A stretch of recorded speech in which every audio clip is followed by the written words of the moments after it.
Thank you for waiting. I finished checking your adventurer handbook. Here are your commission rewards. We have no other urgent commissions on the books at present. Thank you for all your hard work lately. Perhaps you two could consider taking a vacation. Amazing! Paimon never thought we'd end up having downtime and not cry. Things were pretty hectic when we first got here. Everywhere you looked, it was either the Wild Hunt causing chaos or the Fatui stirring up trouble. It felt like this whole region was one giant slime in a barrel, ready to go boom at any moment.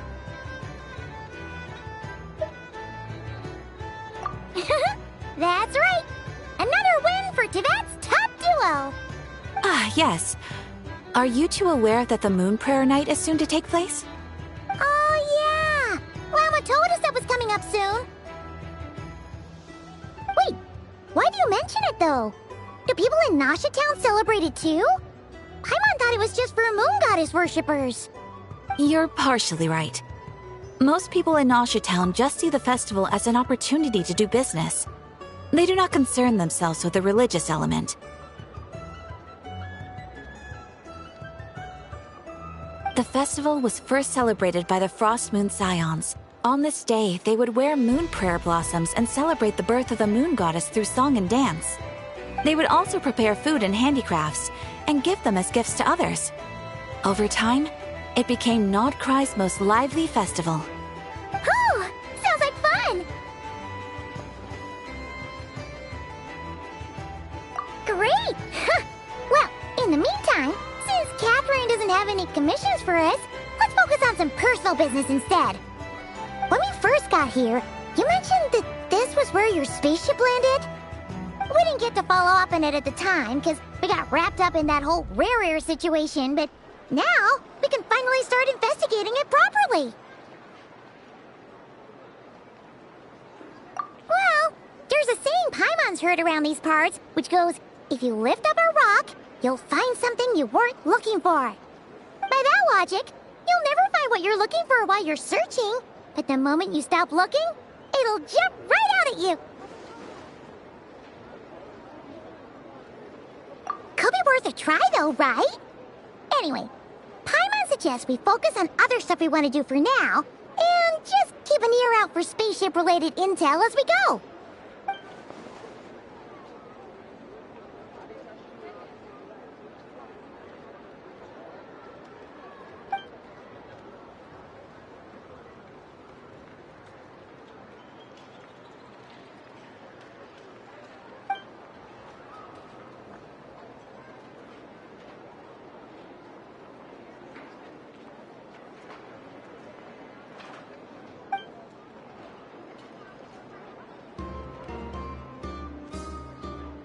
What's wrong? You look super serious all of a sudden. Huh? Paimon gets why you'd be concerned about Columbina, but what does the doctor have to do with anything?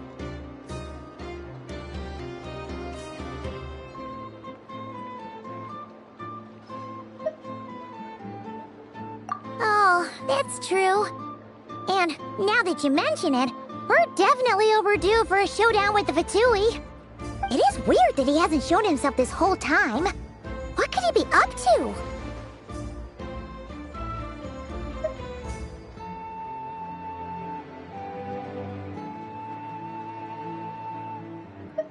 True. Paimon would much rather deal with Marionette anyway. She says the meanest things, but when it comes down to it, she doesn't seem like a bad person. Maybe it's the pressure of being a Fatuse? Especially as a Harbinger. Does she feel like she's gotta act tough to keep up appearances or something? But then, every time we headed out with Rarier, she always wound up having to repair Polonia and her other robots. That's gotta sting. Losing face always hurts more for people who care a lot about their image. She's probably still furious about it.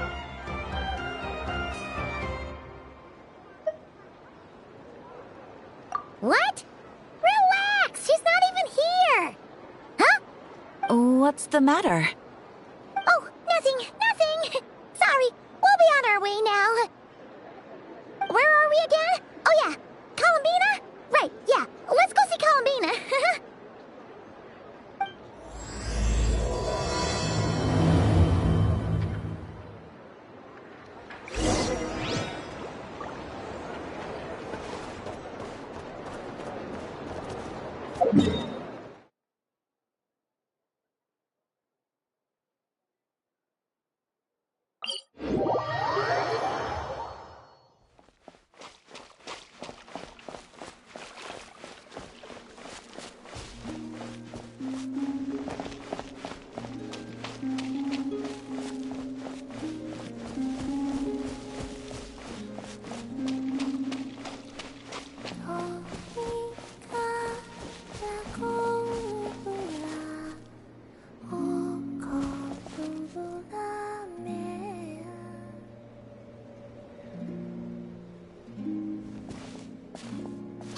She's sitting up!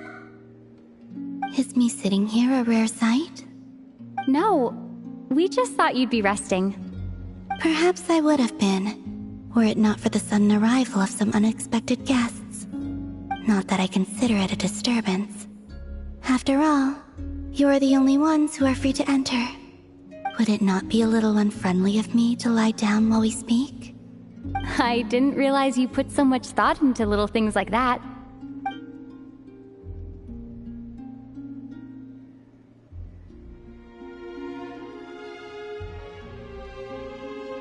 Only sometimes.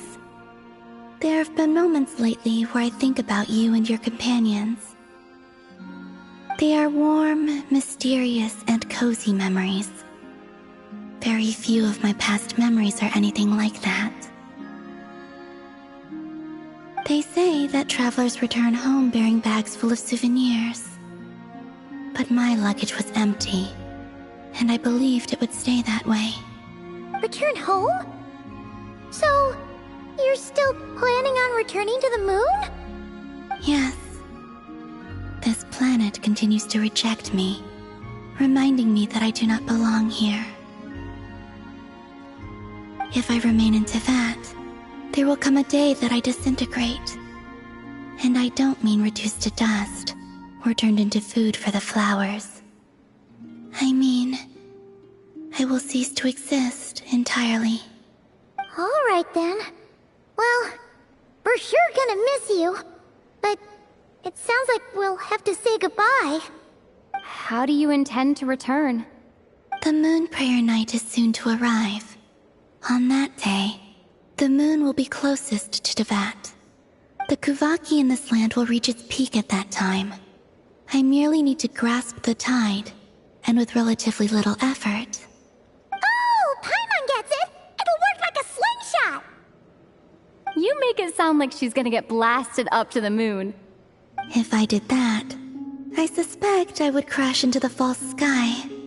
I will be using a much gentler approach. But I do like the analogy. It's fun.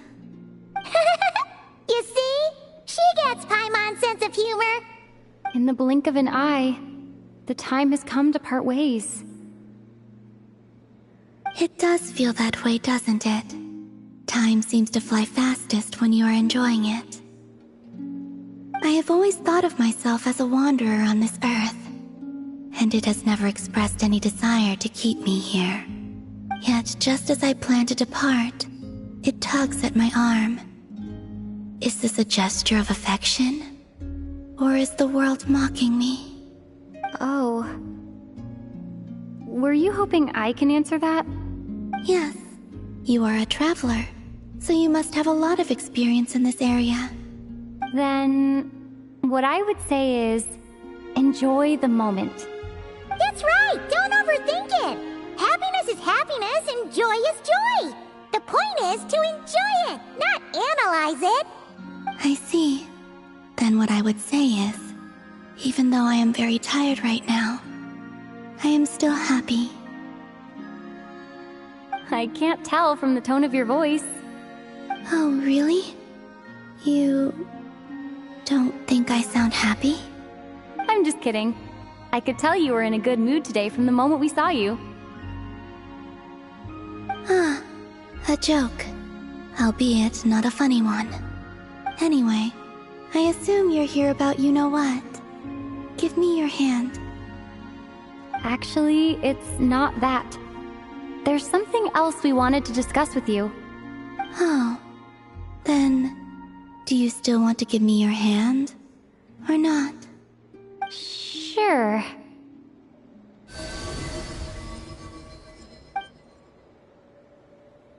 Thank you.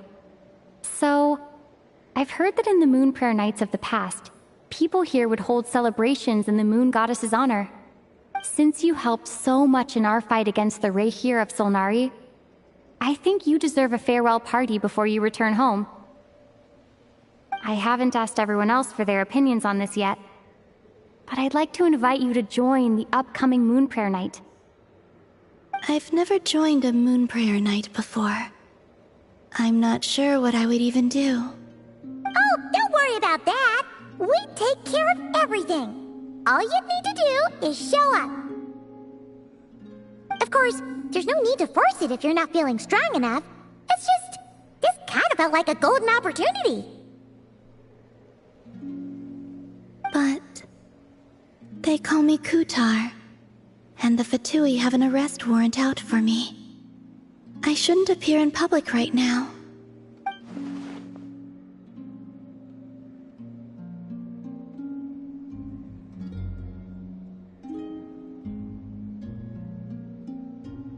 I'll make it work. You have my word. Yeah, we got your back. Well, she does.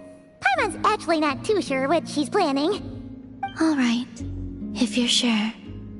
I will not refuse your invitation. I suppose it wouldn't hurt to pack a few more sights from this world into my suitcase before finally learning what my homeland looks like. Oh, if you see Lauma, please tell her that my answer to the question she asked me is neither yes nor no. Rather, it is, there is no need.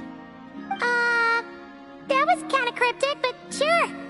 Guess it's between the two of you. We'll pass along the message. Bye for now.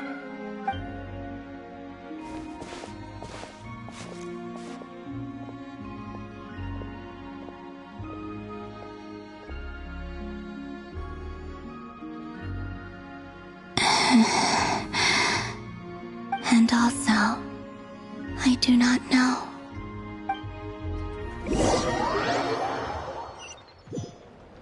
Since she's agreed to join the festival, let's go see who else wants to take part.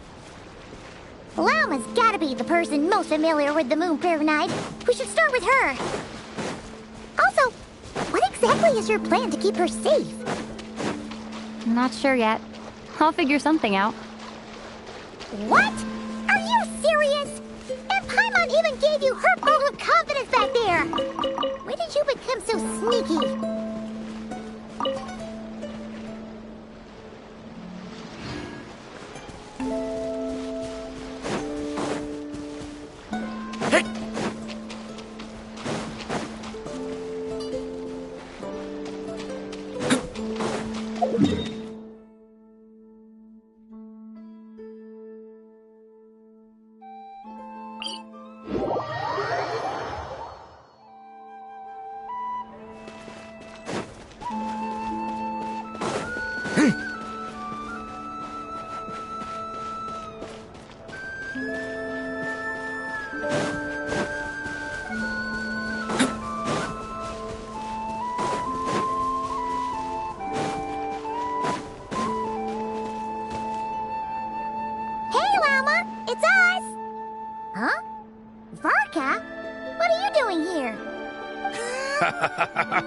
Beats me.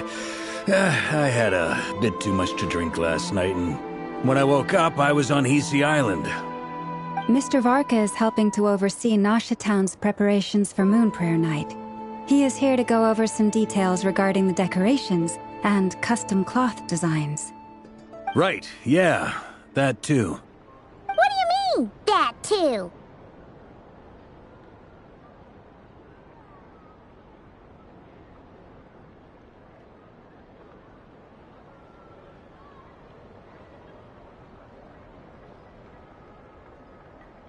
Yes. Celebrating this festival is a long-held tradition here in Nodcry. On this day, the crescent moon at the top branches of the verdant crest turns into a full moon, and the moon prayer blossoms bloom with a special radiance. Our people take these to be blessed omens. It's an especially welcome event coming off the back of all that nasty business with Rare. Everyone got put through the ringer recently, and now they're looking to turn their fortunes around. The big shots in town all agree that a big, lively celebration is just what we need to rebuild people's faith in this place. No wonder Catherine said that people weren't so bothered about the religious element. That's right. It's become more of a local custom by this point. The celebrations have little to do with whether the religious stories behind this event are true or not. Even the Frost Moon Scions are eagerly awaiting the coming of Moon Prayer Night, despite now knowing that their past beliefs were founded on a falsehood. That's fair. It's a bit like the Lantern Ride in Liyue. It's a chance for people to enjoy themselves, not debate the existence of the Adepti.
We just went to see Columbina. We went ahead and invited her to take part in the festival this time. Hope it's okay. Wait, so... you mean she agreed to it? Huh. That's quite a surprise. Then I suppose that she intends to return to the moon on that day. Oh, yeah. It's kind of a complicated process, but basically, it's like a slingshot.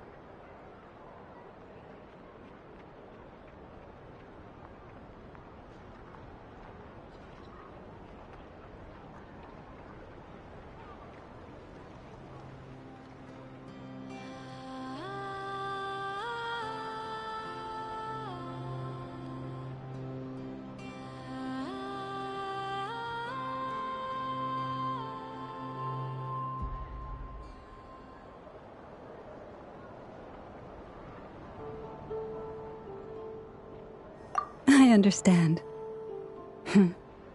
In truth, I had a feeling that she might make such a decision.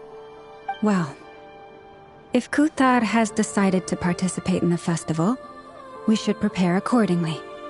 Yeah, exactly. She was saying how it could be risky for her to show her face in public. We were wondering if there was any way we could hide her. Unfortunately, the people who carved the statues did an excellent job of capturing her likeness. It will be very challenging to hide a goddess whose face everyone is so familiar with. Darn! We may have bitten off more than we can chew here. Nah, don't sweat the small stuff. We can handle that. Huh? Are you saying you have a plan? Not as such, no, but the most important thing with a festival is to keep the mood light and your spirits up. You can't go preparing for a festival with those long faces. You'll never convince anyone to enjoy themselves. The Monstetter spirit is strong with this one. As it happens, I agree with Mr. Varka. Let's start by making our appreciation for Kutar the beating heart of the festive atmosphere. And who knows, once we get the ball rolling, perhaps everything will just fall into place. Hey! Did you catch that? Llama said the thing! Or close enough, at least. I'm looking forward to the Moon Prayer Night already. We have a festival in Mondstadt called Windbloom, and you can always tell which couples are celebrating it for their first time by the smiles on their faces. Big, beaming smiles like their whole face is glowing. And I have a feeling we'll get to see that same smile on the Moon Goddess's face at this festival. Not quite the same, surely. Anyway, I'll take care of business in the city, but I'll have to leave the decor up to you and the Frost Moon Scions. No one else can capture that traditional aesthetic quite like you guys. But lastly, there's the final key element that brings the festival to life. Companionship.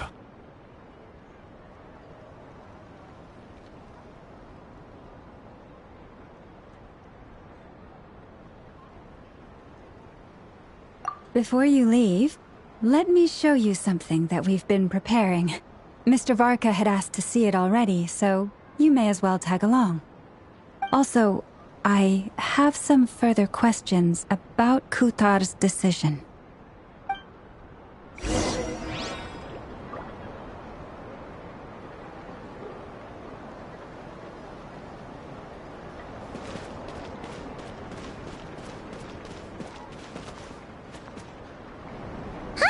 What's this? They sure look like they're having fun. I believe so. Kuhenki seem very skilled at playing drums like these, although I'm not sure where they learned it from. Maybe it's an innate talent? In their eyes, they're probably just playing with toys.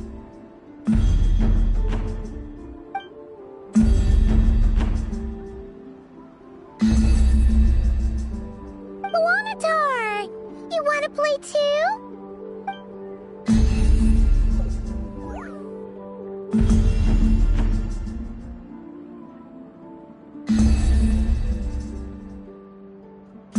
Yeah.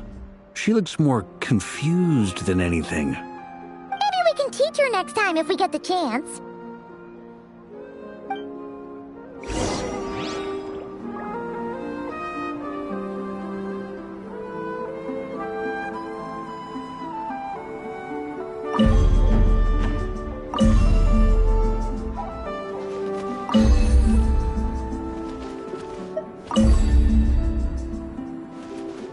What are these floaty things? Moon veils. We hang them from buildings in the city during the festival. When you look at the sky through them, it creates a lovely misty effect.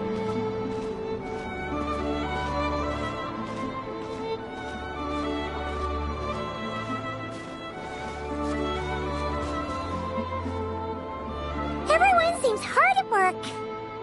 They are preparing items for Moon Prayer Night. For instance, the sculpture being made over here, Mr. Varka and I were just finalizing the details of where it will be placed. Ah, there she is. I didn't know the finished article would be so large. Not to worry, though. All the necessary arrangements have been made. Just let me know once it's ready, and I'll get some people to ship it over. You have my thanks. And over here, we are preparing a very traditional confection. Oh, look at all these colors! It looks great! Can Paimon try one? Of course. I have a feeling you'll like it a lot. You bet! Sweets and treats are Paimon's favorite! If you included those in the Feast of the Moon, I bet Paimon would have joined the Frost Moon Scions by now. There will also be verdant crests like this present in Nasha Town during the festival. The timing of Moon Prayer Night is not completely set in advance. We make a rough estimate, then observe the changes in the verdant crests and moon prayer blossoms to guide us. As such, the wait itself is a fun feature of this particular festival.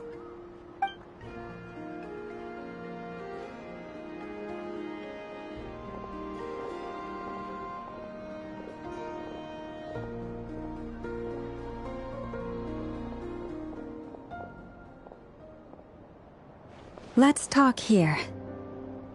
To tell the truth, I am very surprised to hear that Kutar is willing to participate in the festival. I once asked her if she'd be willing to stay with the Frost Moon Scions. I could introduce her to everyone, and we could be a family to one another. She did not answer, but she has not appeared here since. I took this to mean her answer was no, but if that were the case, she would not have accepted this invitation.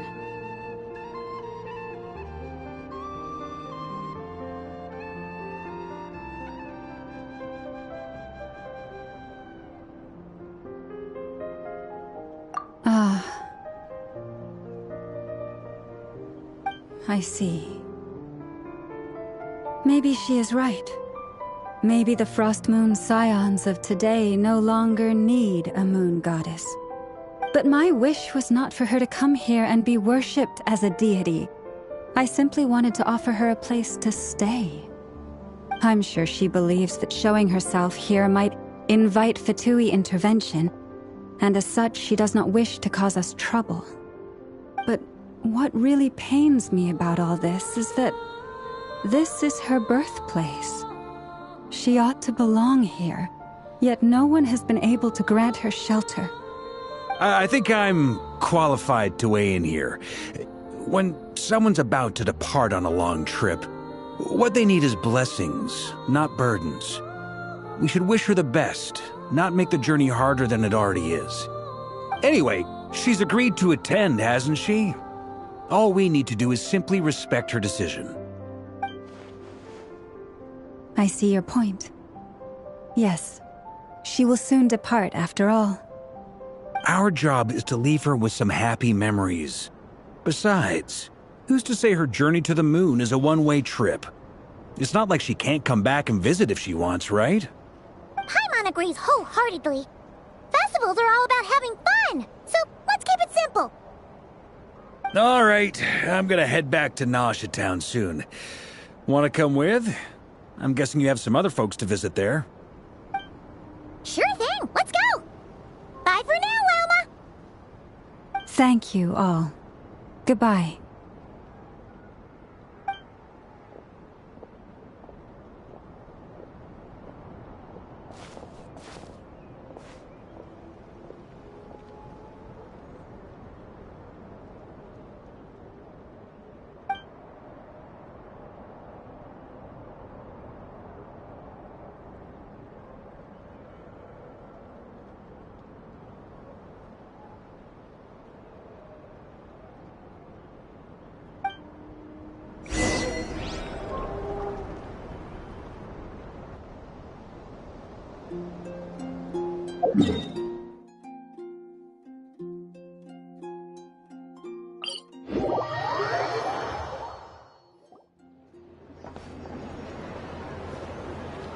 Huh? Hey, over there! It's Duran and Albedo with Flints! What could they be chatting about?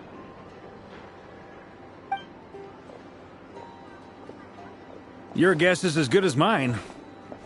Ah, Grand Master, and the Traveler and Paimon. Hello there. It's been a while. Perfect. We have some new volunteers for our investigation.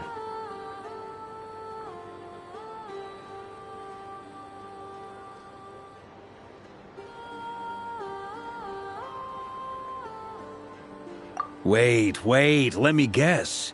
The righteous Lightkeepers are finally ready to hunt down the Abyssal Dragon? Haha. Yes, that too. Yeah, right! Oh, wait! Why does everyone keep saying that too? Well, to be precise, the facts match, but not the causality. Wait, so I guessed right?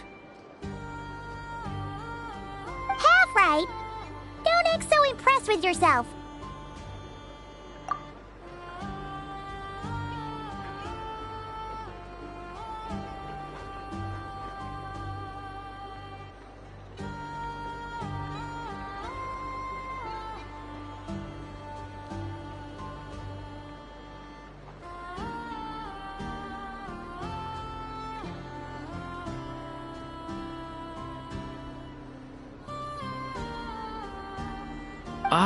Maybe I can explain.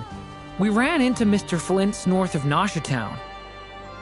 At that time, we just noticed a few abyssal creatures out in the wild, but the strange thing was, I didn't detect any traces of abyssal energy on them at all.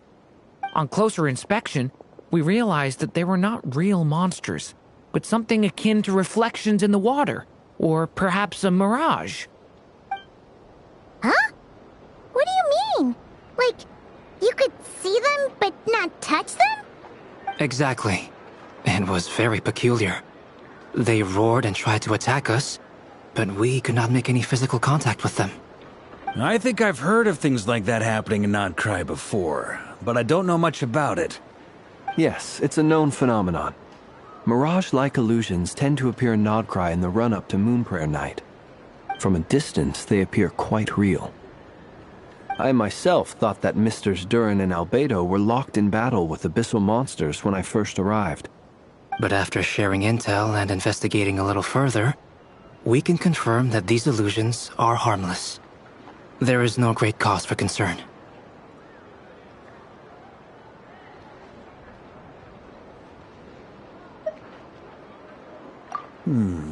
All the Mirage stories I've heard are either animals, rocks, or small houses. Abyssal monsters, though? That's a first. It's a first for me, too. So I'm planning to look into it further just to be on the safe side. I intend to inspect a few more locations. What about you two? Any plans? Alice contacted me a few days ago. She'd like me and Durin to assist her with an experiment. But we lost contact shortly after receiving the message. I'm sure that comes as no surprise to anyone familiar with her. We don't know when the wind will blow, yet when the wind blows, we will know. That, in a nutshell, describes how Alice operates. Yeah, that tracks. Okay. Well, I suggest we investigate this Mirage business in the meantime. It's piqued my curiosity, and I'm pretty sure I know someone who will already be 10 steps ahead of us. Well said. Right? Whatever's happening in Notcry, she always seems to be the first one to know. Let's go see what she knows. We can invite her and her staff to the festival while we're at it.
You're right, I have noticed.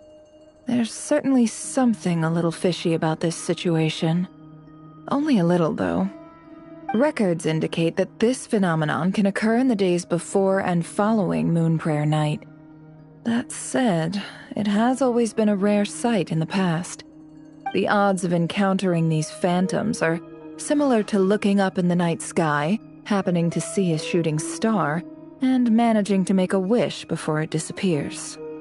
But this time, either everyone's getting lucky, or they're appearing far more frequently than usual.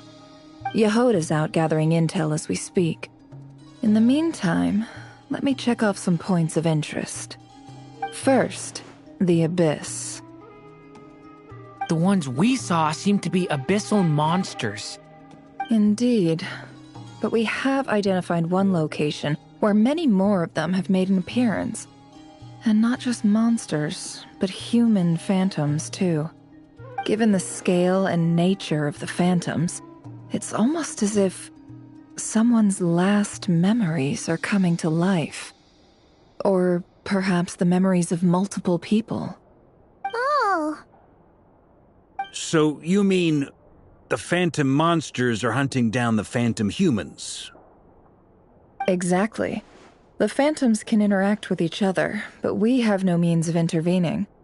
In addition, some of the human phantoms would seem to be from the very distant past. This is clear both from the clothing they wear and the stories they tell. They claim to be from Hyperborea, a name which I've heard from Lauma before. If this is true, it means they must be from 6,000 years ago. Did Paimon hear that right? 6,000 years?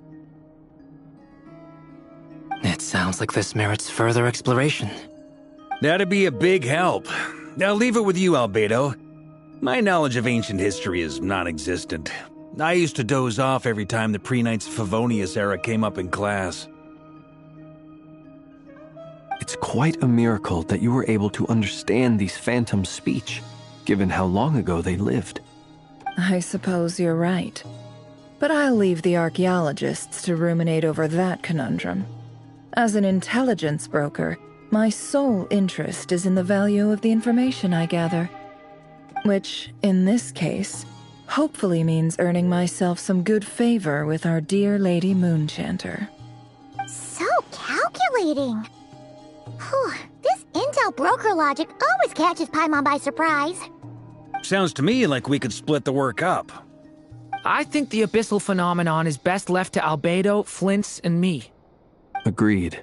It coincides with my duty as a lightkeeper. For my part, I'd like to understand the abyss better. Even a little knowledge would go a long way. This is certainly a rare opportunity to study the abyss. But even rarer, perhaps, is the chance to make contact with the ancients. The Curatorium will take the lead on investigating the Hyperboreans. We put in the work to learn what we know so far. It seems only fair that we get some quantity of exclusive intel. That just leaves our trusty team of 2 unassigned.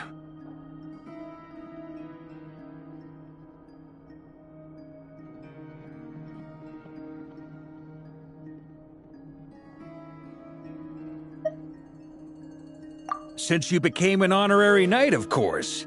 This was part of my grand plan all along. Ha ha ha! Oh yeah, by the way, we managed to convince Columbina to come to the Moon Prayer Night celebrations. Would you and Yehoda like to join too? She agreed to that? Huh. Quite an achievement. Never underestimate the traveler, I guess. I'd be happy to join. No point shutting myself inside when the streets are all decked out. I doubt any clients will be visiting during the festival in any case. And Yehoda loves a party, so I'm sure she'll jump at the opportunity. No. No. No. No. No. No. No. No. No. Way to contradict me in front of... Wait. No, that's not what I have bad news, boss. So many people. All right, everyone inside. Quick.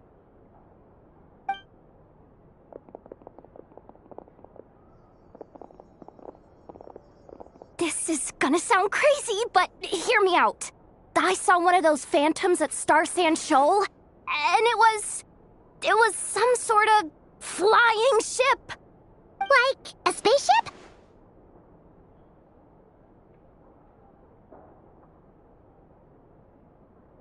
That's gotta be the one you came to Tibet in. You said you saw the same thing through the moon marrow, right? Huh? You already know about it? Ugh, I thought I was gonna blow people's minds. Turns out I'm the last to find out. Wait, back up. You came here in a spaceship? Now my mind is blown! What's it like on the inside? Was it like flying through space? I want to know everything!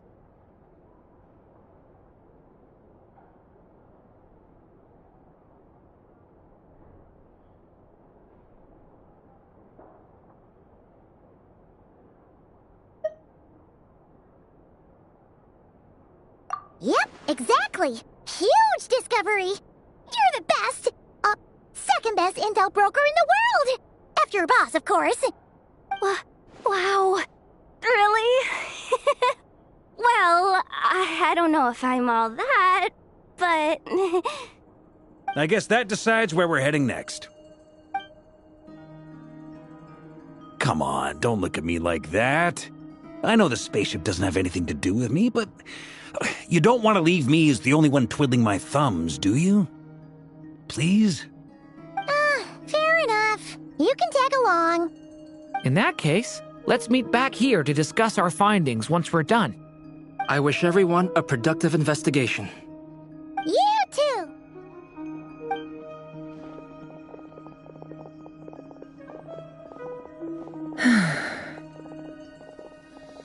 What's up, boss?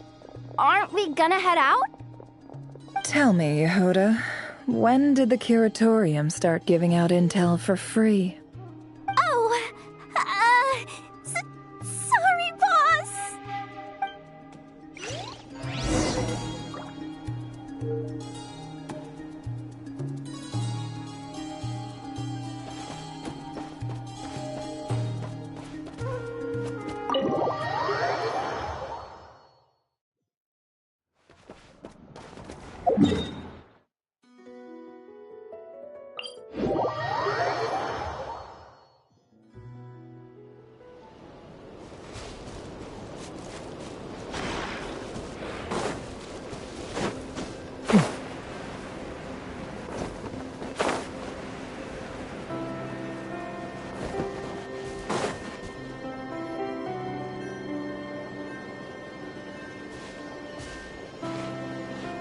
Well, what do you know? Yehuda was right on the money.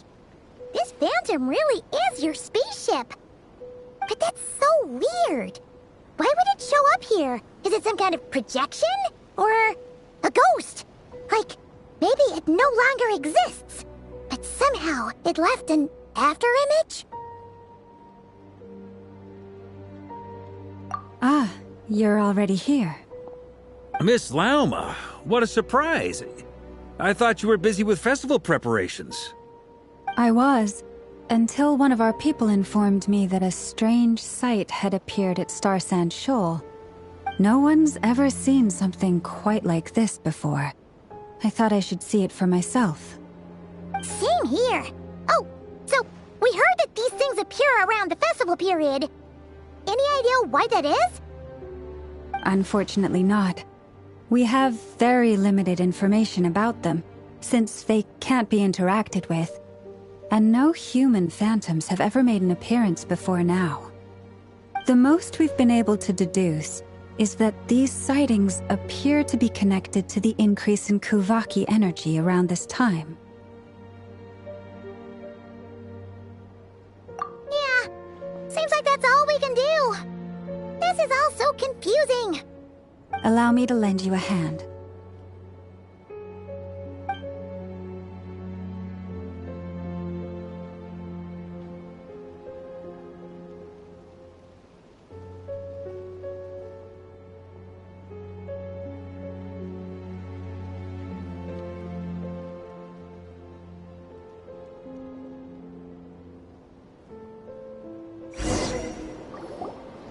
Everyone, our friend here should be able to provide us with some information.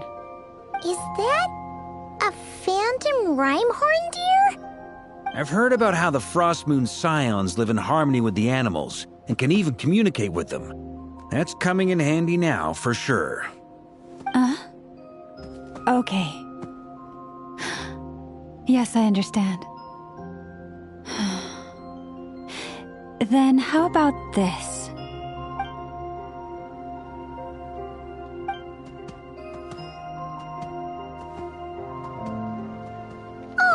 It's leaving!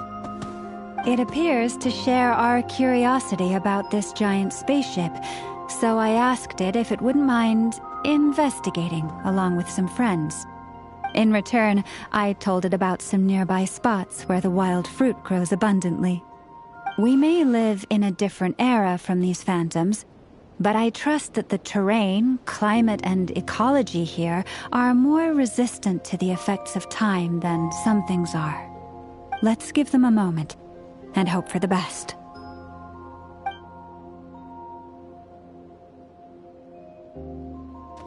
All back together? Must have been a lot of fruit. Indeed. Now let me ask them some questions.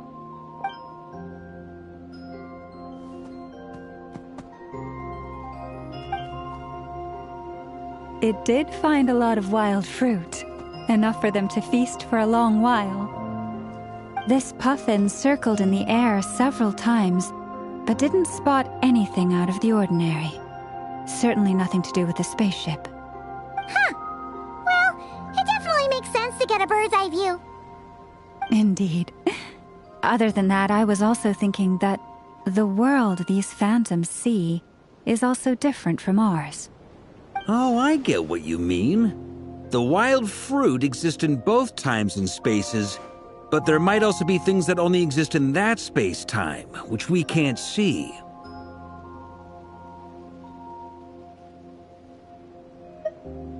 Good point. Great thinking, Llama. Blunthorn rhinos can use kuvaki to shift great rocks, but this one says it couldn't get that ship to budge by even an inch. The sniffer mole tried too, but despite being a skilled digger, it could not get through. They say that the spaceship looks robust and undamaged. It seems completely impervious to any and all attacks. Whatever lies within is well defended from harm. So, just like us humans, there was nothing they could do about this spaceship either. Yes, still, they deserve our thanks. We are grateful for all your efforts, dear friends. Now go, and enjoy your feast. I've noticed some other human phantoms gathered nearby. Come on, let's go talk to them.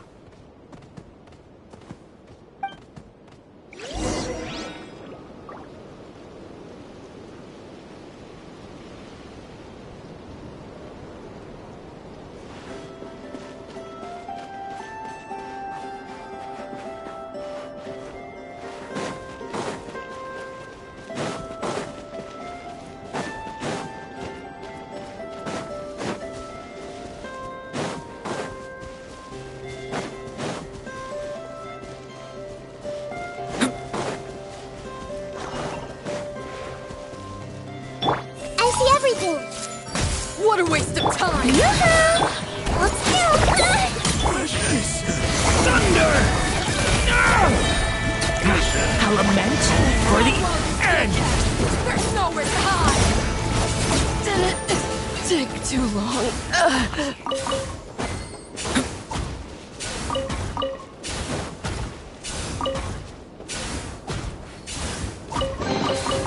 How do you use these?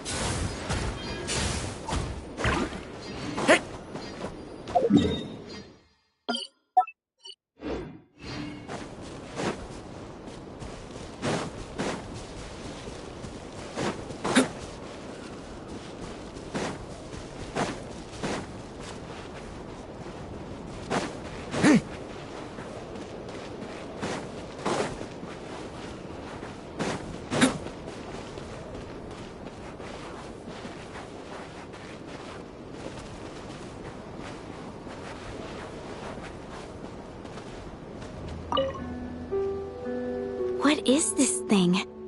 I've never seen it move, and there's no way to get inside. Goodness knows. My grandpa says it's been sitting here at least since his grandpa was still alive. What about his grandpa? Did he say anything to your grandpa's grandpa about it? Huh? I don't know. In all likelihood, it was here back then too. Hard to imagine something this huge could move. Guess that means that as far as they're concerned, this ship's been around a long time.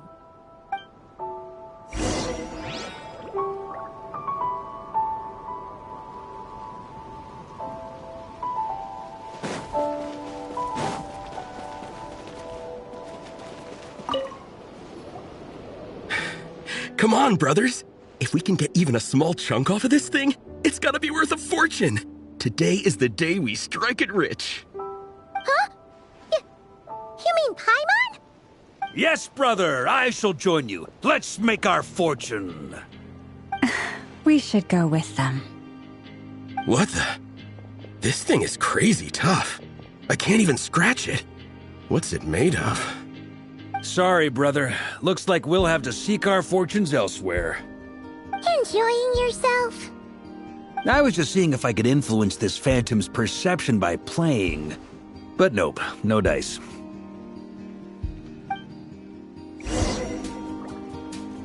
I'm sure we're all starting to build up an idea of what's going on here now that we've spoken to some of the people. These phantoms are reenacting real historical events in Nodcry. It's almost like we're in some kind of interactive stage play. We can talk to the actors, but the plot is fixed, and we can't influence it. It makes sense. History is set in stone. The objective facts of the past cannot be changed. Paimon totally thought you were just goofing around earlier. But actually, you were doing some serious investigating. Of course I was. Anyway, at this point, I think we're forced to conclude that although the Phantom spaceship is right there in front of us, we aren't going to learn much about it from these people.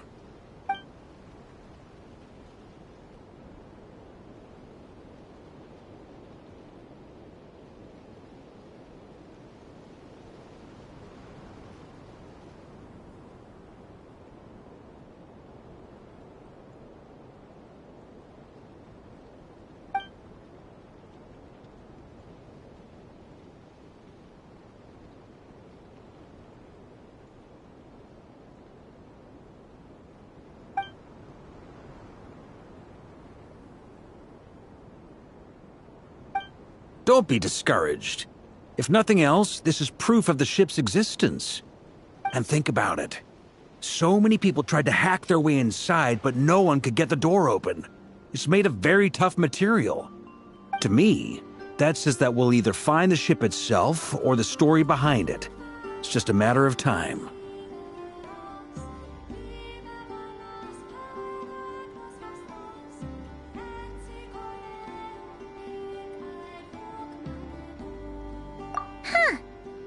Every now and then, when Varka gets serious, he actually does seem like Grandmaster material for once. I wonder how the others are doing. Let's head back for now. Sounds good. Also, drinks are on me if Team Knights of Favonius is the first to finish. Wait, we have a team name now? Am I in Team Knights of Favonius as well? You're very welcome to join. We've even got a cathedral ready for you. Isn't that technically blasphemy? You wouldn't dare make a joke like that if Barbados was in earshot. Nah, I'm sure Barbados doesn't mind a little harmless blasphemy once in a while.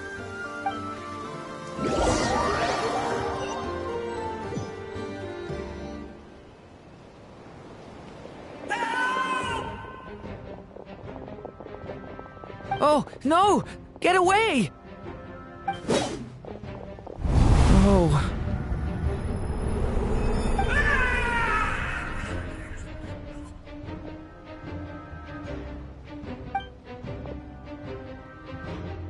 I know it's hard to stomach, Mr. Duran. But as I'm sure you've noticed, there is nothing we can do to intervene in that which unfolds before us. But we have to at least try. And try you have. But are you aware of how many unsuccessful attempts you've made now? I wasn't keeping count. I'm afraid this is the 39th failure so far. Or the 5th if we're only counting this particular victim. There are no indications that these phantoms may be altered in any way. You seem to have calmed down a little. I'll make us a fire. You should rest and have some water. Feeling any better now, Mr. Duran? May I ask a few questions? Be my guest. What exactly are we witnessing here? What happened to those people? My guess would be that we are seeing Nodcry during the Conrian Cataclysm. Would that be accurate? Conria. That is correct. As you know, once the Abyss senses even the tiniest crack, it floods in and spreads like wildfire. There was a time in the distant past when it permeated all of Nodcry, causing immeasurable harm. The people paid a terrible price to heal this land. Then, 500 years ago, the whole of Teyvat suffered an abyssal disaster. Once more, Nodcry was dealt a devastating blow. I see. In the face of the abyssal onslaught, all were like grains of sand tossed around by a tidal wave. Be they human, fae, or god. The moment you witnessed is but one drop in a whole ocean of catastrophe. All right. I guess that answers my second question, too. I wanted to know why there's nothing I could do to help them, and that's because what we are seeing is history. That would be my guess as well. As I understand it, history and fate are not all that dissimilar. The latter may be unseen to us, but both are immutable. Yes. Fate was determined long, long ago. I still have a couple of other questions for you, Mr. Flint's. You mentioned more than one abyssal disaster that has struck this land in the past. How can you be sure that what we're seeing is from the Conrian incident? And also, how are you able to stay so calm when you're talking about these events? From everything I know about you, you're not cold or ruthless, and you're not indifferent to the suffering of others. Alas, I am forced to show my age. I must be 600 or 700 years old by human measure. Wait, so you... One is not easily moved by history when one has witnessed the truth firsthand. I'm sorry. You needn't apologize. Your passion is a good thing to have. Treasure it, because someday you may find it in terribly short supply. Now, at the risk of offending you, I have a question in return. Your curiosity toward the Abyss, is it born from hatred or because you sense its call? I only ask because I kept a fragment of Rerear's body in my lantern for a short time. Specifically, his heart. So I know what a burden it can be to carry the Abyss with you. And I hear its power growling from somewhere within you. In my eyes, your mere existence is a miracle. My honest answer is... I don't know. I don't think I have the confidence to say for certain.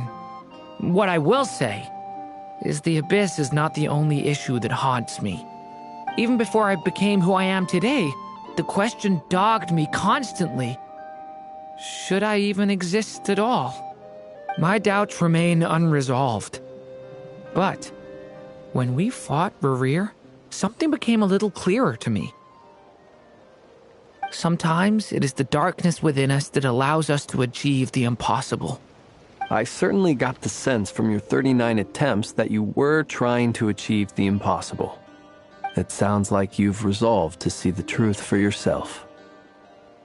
Absolutely. In that sense, he and I are quite similar. Then I wish you every success. I look forward to the day of your transcension. Well, if everyone's caught their breath, I suppose we should head back. Oh, and one last thing. I'd appreciate if you kept our discussion about history a secret.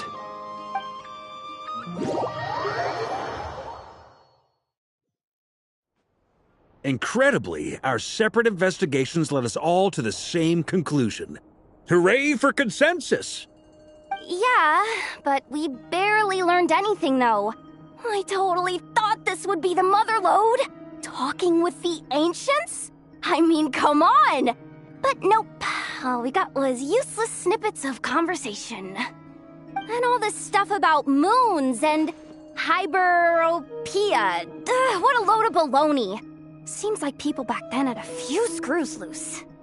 I understand your frustration. We found the same issue. Each phantom only showed a very brief moment in time. There isn't much value to be found in these miscellaneous fragments of a civilization's history, no matter how glorious it may have been. If there's a silver lining, it's that these phantoms are harmless to the present reality. They shouldn't get in the way of the festivities. Paimon agrees. And not just because it's the first thing she understood in this whole conversation. You look disappointed, Nefer. Is something the matter? What do you think? We all worked our tails off, but the only one to gain anything from it was you, Lady Moonjanter. Well, please do share the Hyperborean records with me. I will gladly inscribe them in our people's documents. Oh, duh! Yeah! That was it! Hyperborea! Hyperborea. I'm serious. Only an expert in the Frostmoon Scions and their history can turn these records into valuable research material. The alternative is to let them gather dust on the Curatorium's storage shelves until the pages turn yellow. Nefer, you're wise enough to know that cooperating and sharing the profits is the best course of action here. Well, that goes without saying. Sure, let's do that. Huh? But didn't you say we aren't supposed to give out intel for free? Sorry. Shutting up. Now is not a good time to push Nefer's buttons. Anyway, back to Moon Prayer Night. I'm thinking that we should prepare something a little special, aside from the usual decorations and so on. You mean a parting gift? Can't go wrong with food. Although, does food go bad on the moon? Perhaps a lantern would be a better choice. It might be dark up there. It could prove difficult to light a lantern on the moon. Magical stones might serve that purpose better. What about a clockwork mecha model from Fontaine? I've got a whole bunch at home. I use them for fighting practice in my free time. None of these sound like things she would be even remotely interested in. But we don't interact with her enough to know what she likes. Yeah. It would really save us the guesswork if someone could find out what she's into. Wait, what the? Traveler? They're all looking at you. Great! Haha, problem solved. Now, I need to stop by Dory's. Gonna need her help sourcing a bunch of stuff for the festival. Then let's leave it there for now. We all have our own business to attend to. Traveler, if you find out what Kutar likes, let us know right away.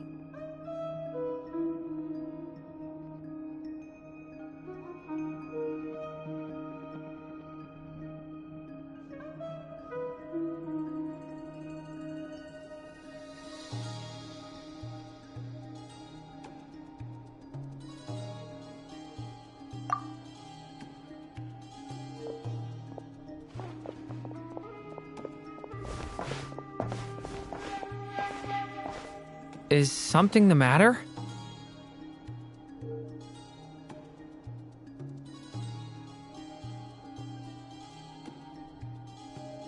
I'm fine. It's just... I'm still feeling a little rattled after witnessing the horrors of the Abyss. But it's okay. This is something I have to work through. I'll be all right. Thanks for your concern. Well, don't put too much pressure on yourself.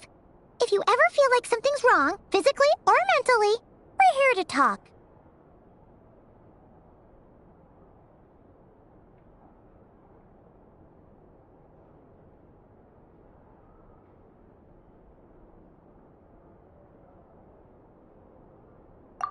Come on. Stop treating me like a kid.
Weren't there a few Kuhenki here last time, too?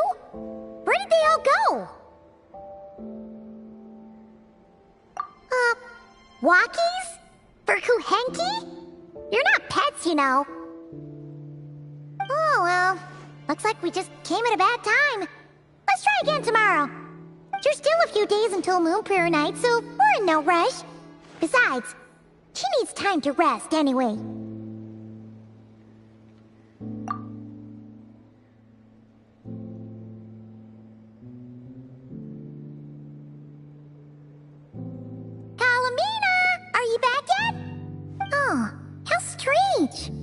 Looks like she still isn't here. Right? It's not like her to spend so much time outside. Especially since she's worried about attracting unwanted attention. What about Luonatar? Luonatar, you there? Hey! Do you know where Columbina went? Sorry, didn't understand. But if you know where she is, could you take us to her?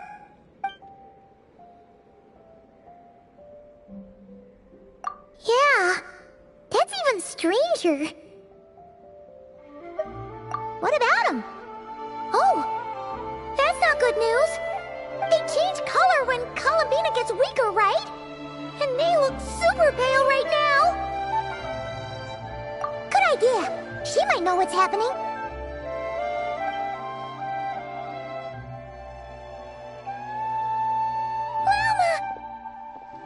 Ah, it's you. How is Kutar? Is she okay? No, she hasn't. I came here to check on her after I noticed the flowers had changed color.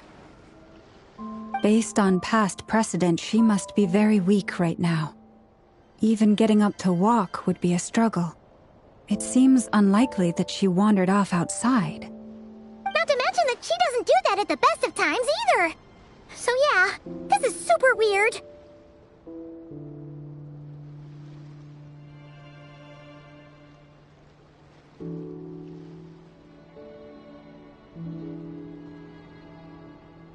No.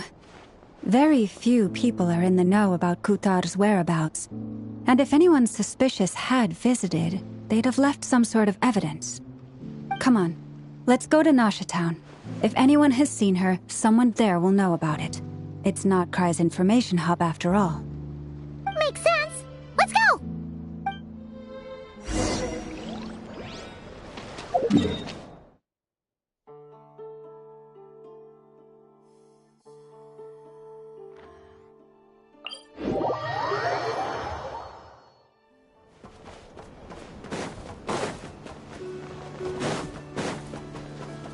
Wait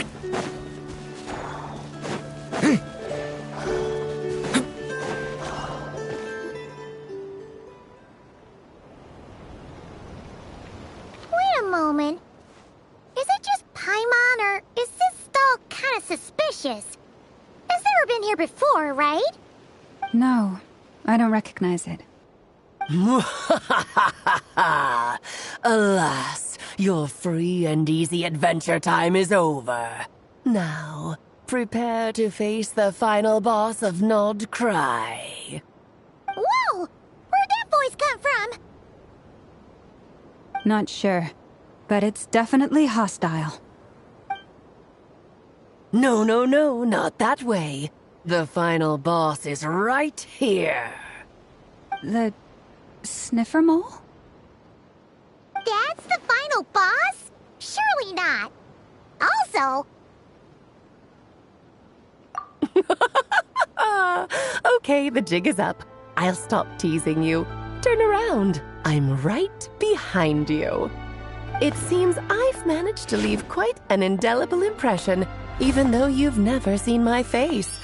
Nothing could make a great maid more pleased with herself.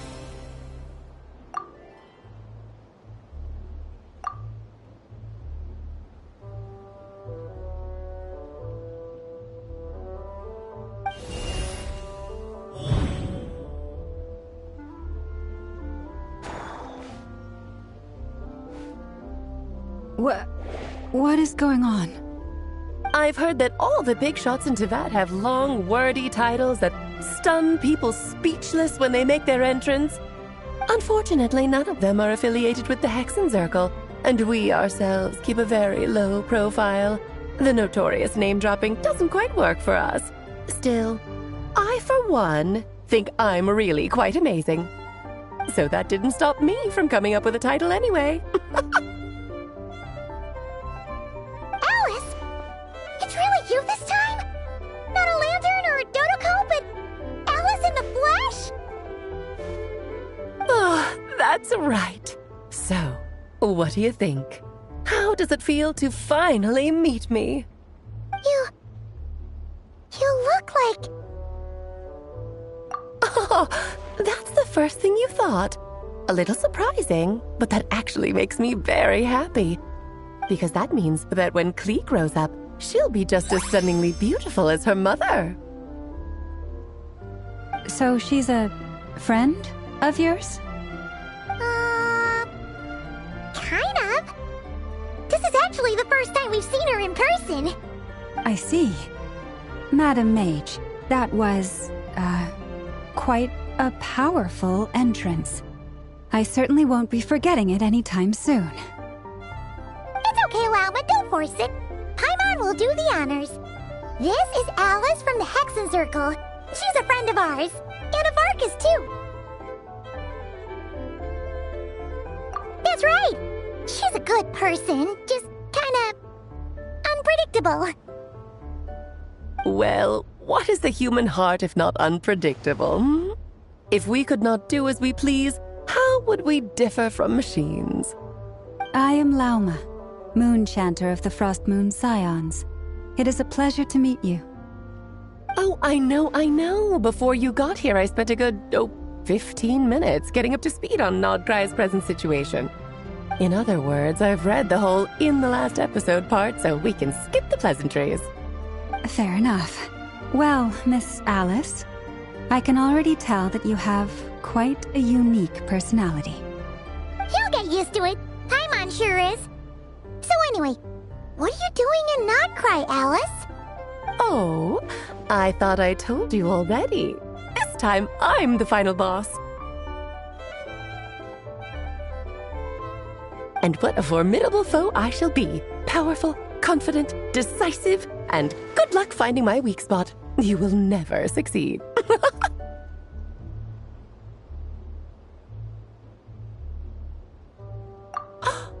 Oh, drat! My one weakness, and you found it in an instant. Fate has been dealt a devastating blow. Thus falls the great Dodo King. Why are you playing along with this nonsense? For funsies, of course. What's wrong, Paimon? Are you disappointed in me? Am I a gigantic letdown? No, it's just... You seem like a busy lady. And this is the one time you've shown up in person. Paimon figured it would be for something more high stakes than just goofing around. You're quite right. I'm here in Not Cry because something big happened. Something big enough it caught the attention of the Hexen Circle. It concerns the 3 moons, Tevat's borders, and of course, the moon goddess you are currently searching for. Kind of. Why don't we discuss this over a pot of tea? My main reason for coming on this trip to Tevat was, of course, to have some fun. But I do technically have a job to do as well, namely, maintaining the stability of Tevat's borders. I'll skip over the complicated parts, but to sum it up, abyssal energies are all that lie beyond Tevat's border. We'd find ourselves in a real pickle if they ever made it through. And the phantoms you've been seeing are a sign that the border has been disturbed. Ah, no wonder they tend to show up around Moon Prayer Night. Is it because the real moon is now so close to us that its power can cross the border? In part, but only a negligible amount passes through. Just enough to influence the verdant crests and so on. And as you've noticed, there has been an unprecedented number of phantoms appearing this year. The influence of the moon beyond the border cannot explain this. No, there is another far greater factor at play. The trilunar syzygy. A trilunar syzygy? Eons ago, before the heavenly principles came to Tevat, it was the then 3 moon goddesses who controlled the laws of this world.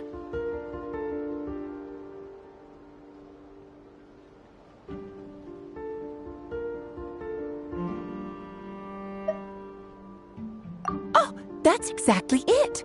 The 3 goddesses split these powers amongst themselves, promising never to consolidate them into one singular body. This was meant to keep the world stable. But, fast-forwarding to the present, the eternal moon's marrow is with you, while the iridescent moon's marrow, which should never have appeared in this world, has been retrieved. Add that to the presence of a moon goddess in the flesh and... the power of all 3 moons is gathered here in Not Cry. There hasn't been an event like this since the War of Funerary Flame. And it's having a noticeable effect on Tevat's borders.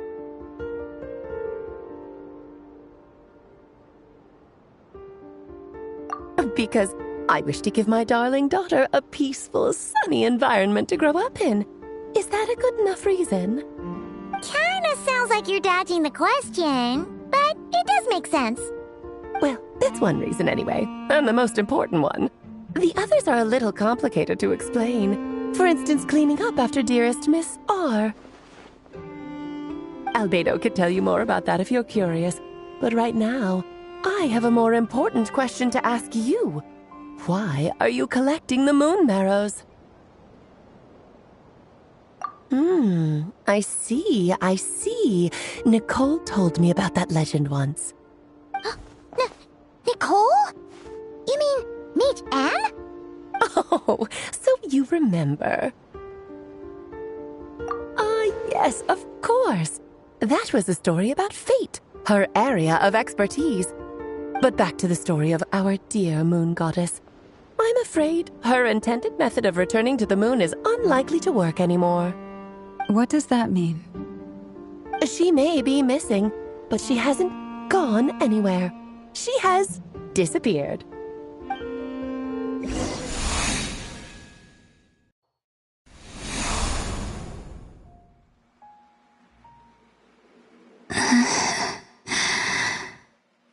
My body is so heavy. Wait, no. It's my mind that's heavy. My arms and legs are as light as a feather. What's happening to me? I feel drowsy, like I've been asleep for too long. Is it daytime or nighttime?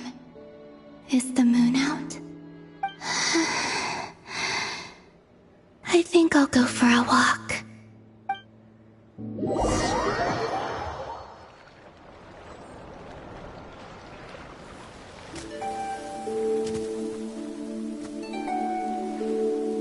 Are you out for a walk too? Huh?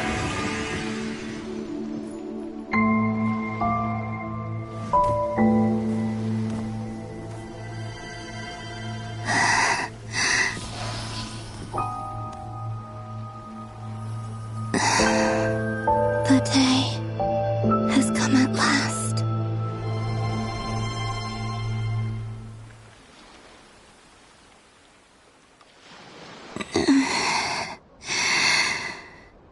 Have I grown so weak that I can't even sustain my physical form?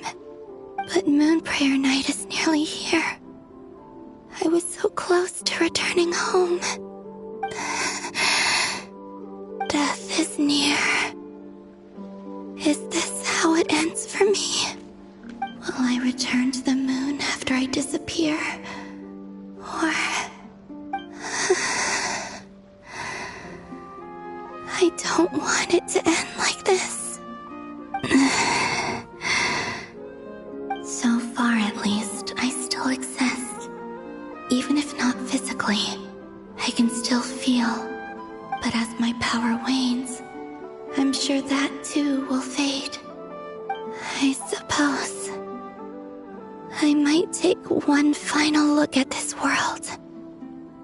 The world where I was born.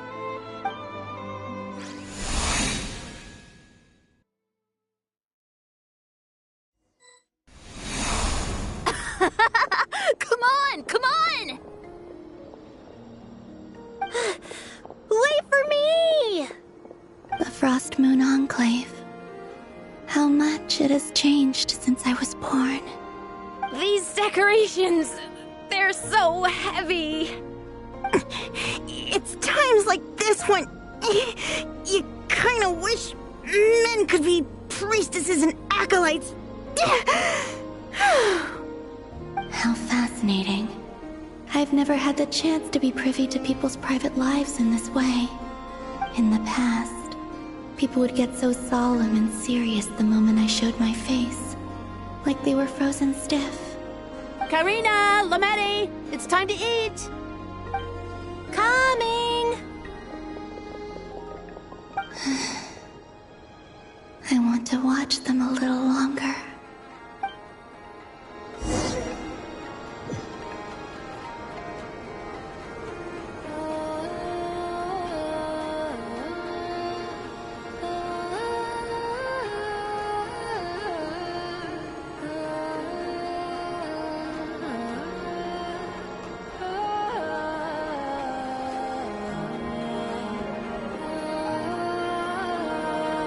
So just fill these balloons with air, right? Yep. Try a couple now to test things out. The rest can wait till Moon Prayer Night. Think fast! Rita! Teasing an acolyte of the Frost Moon Scions? Surely that's a punishable offense. Take this!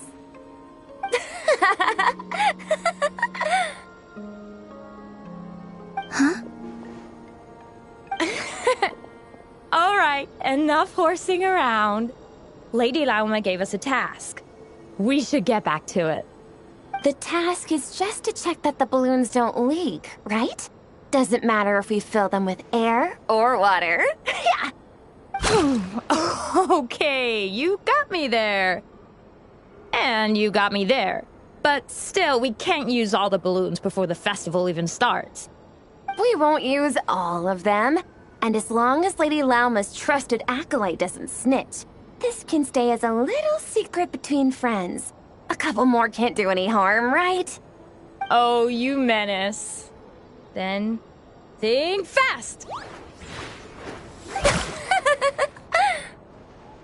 Is pumping a balloon full of water really so much fun?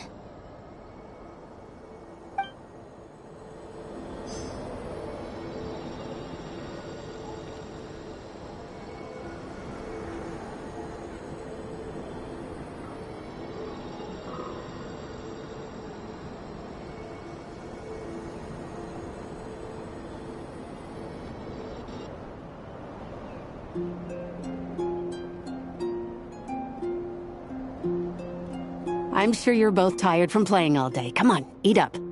A plain, humble meal. That has always been the way of the Frost Moon Scions. Huh? How come Lamatti got a midsummer berry dessert? Oh, I always get Lockaberry. I don't mind sharing. You can have a bite of mine if I get to have a bite of yours. They're sharing food? I've never shared food with anyone before. Even at the Harbinger tea parties, everyone just ate off their own plate. And when I couldn't finish my food offerings from the Frost Moon Scions, they'd leave the leftovers out under the moonlight for the animals to claim. Hey! That was 2 bites! Oh, then you can have another bite of mine. Oh, you too. Oh, don't fret now. Here, have some of Granny's too. So this is what it means to be family.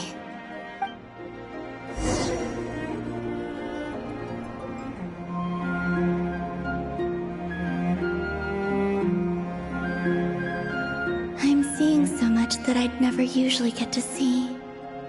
They'd never act like this when I was around. It's nice, being able to just watch people in peace in these final moments. What a rare opportunity. I think I'll go take a look around Nasha Town, too. Maybe the Traveler will be there.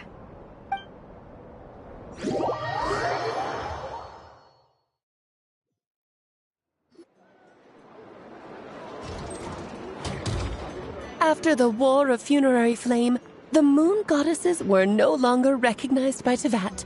They lost the whole foundation for their existence. That's why the Moon Goddess's strength is fading. She cannot withstand the world's rejection of her. To be more pedantic about it, the Moon Goddesses did something to offend the heavenly principles, and that's why they were ousted. Something of a recurring theme in Teyvat's history.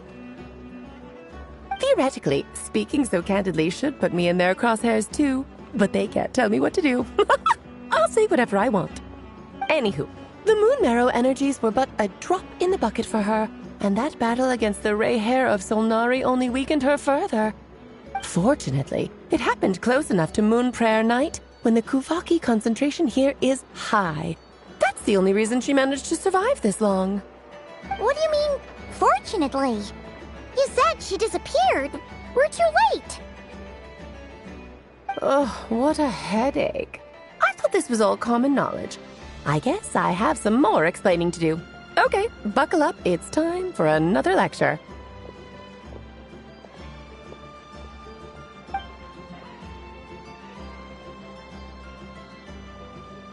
Now, I said earlier that the Moon Goddesses lost the foundation for their existence. The reason for that has to do with the natural order. Basically, the rationale for their existence in Teyvat was lost. The same logic applies to the present Moon Goddess, too. Consider her existence so far. Her comrades in the Fatui called her Damselette. And she was worshipped as Kutar by the Frost Moon Scions. But these connections have now been severed, whether by her hand or yours. So, the rationale that once sustained her existence is now gone. Wait, we did that to her? Oh, well, strictly speaking, yes.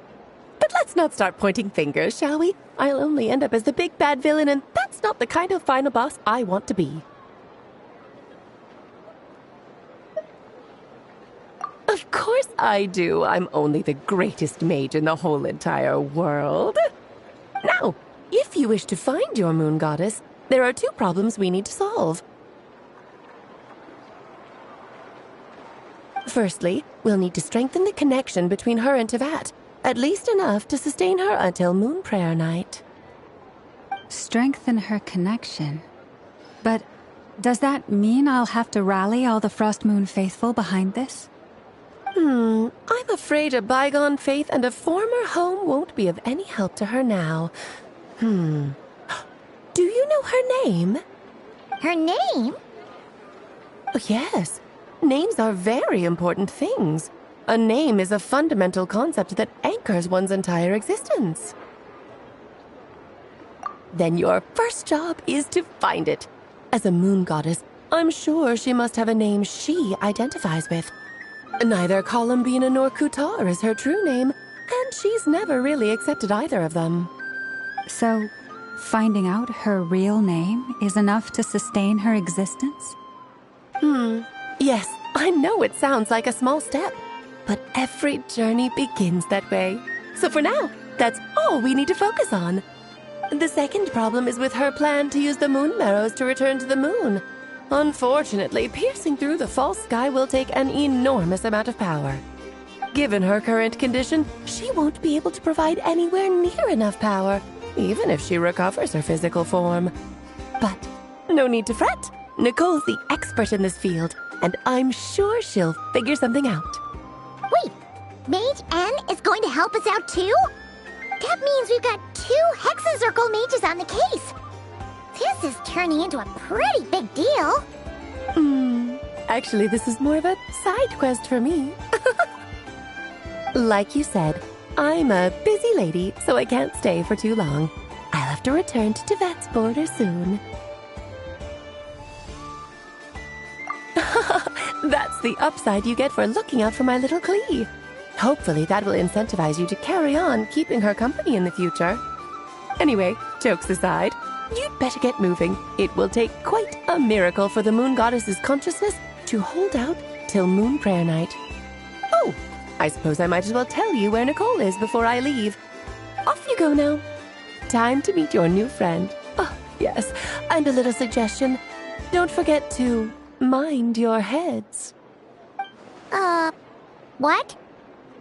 I wonder how Durin's doing. I should really go see him before I head back. You really are super busy. I most certainly am. There's so many children I have to keep tabs on just in Mondstadt. Durin, Albedo, Venti, Varka. Klee didn't make the list, huh? Of course not. Klee is my pride and joy. I have no qualms about her, because she's the best child in the whole wide world. Yeah. Klee's a little angel. I'm glad you agree. Well, all the best. See you when I see you.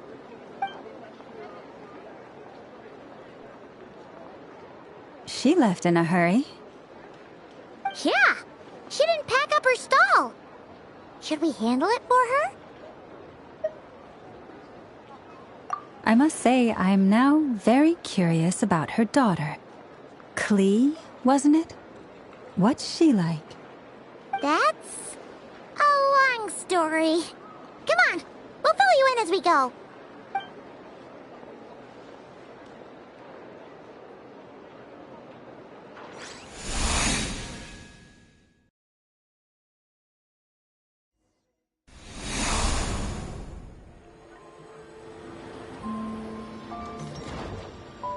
What a lively place. I've never experienced Nashatown like this before. Hey, you old geezer! Your hammer's rusted through! Who are you calling old geezer? Are they quarreling? I'm looking right at him! You've really gone downhill since giving your daughter free rein in the workshop. Can you even swing a hammer anymore? It shouldn't take you days just to fix a single chair! You might as well use that hammer to massage my back for all the good it's doing. Don't run your mouth, or you'll get a back massage that'll put you in bed for the rest of your life. Look, the materials haven't arrived yet, all right? You know how busy it gets in the days before moon prayer night. I'll bet you send all the materials to your little princess. Blood's always thicker than water, huh? All right, you've made your point, Uncle Koski. As soon as the materials arrive, fixing your chair will be the #1 priority. And Dad, if you've got time to chat, why don't you lend me a hand, See? Lolka knows what the score is. I guess they're friends. But the way they spoke to each other was so ugly. Then again, it wouldn't be the first time I've seen something like this. Columbina! Sing outside my door in the middle of the night one more time, and I'll unscrew your vocal cords. You hear me? Oh, Sandrone. So that was her way of trying to be friends with me. What a pity. I won't get the chance to say any ugly things in reply.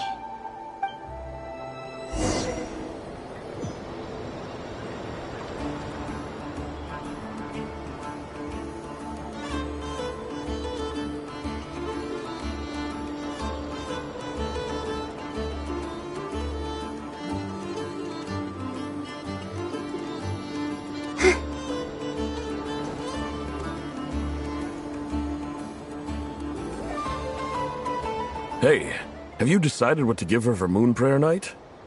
I sure have. She's gonna get the surprise of her life when she's least expecting it. Then I'll whip out the ring and pop the question. The surprise of her life. What a fun turn of phrase. Cool, I get the picture. You can spare me the gushy details. Ooh, looks like we have a customer. Hello there, ma'am. Would you like some Moon Prayer Night candy? Huh? Is he talking to me? Can he see me? Here you go.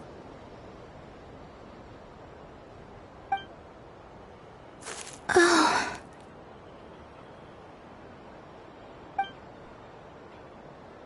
Come back anytime. Right. Now, where were we? I don't know why, but I still held out hope.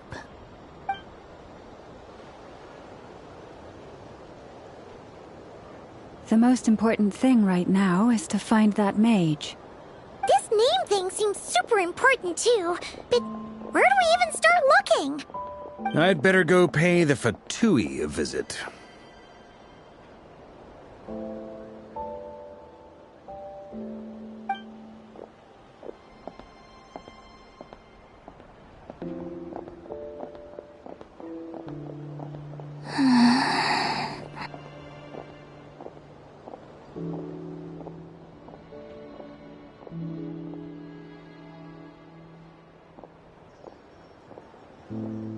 Columbina?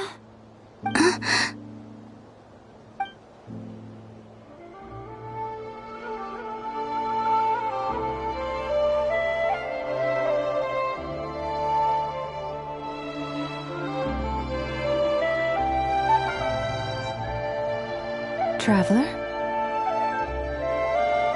Let's go! This is no time to be spacing out!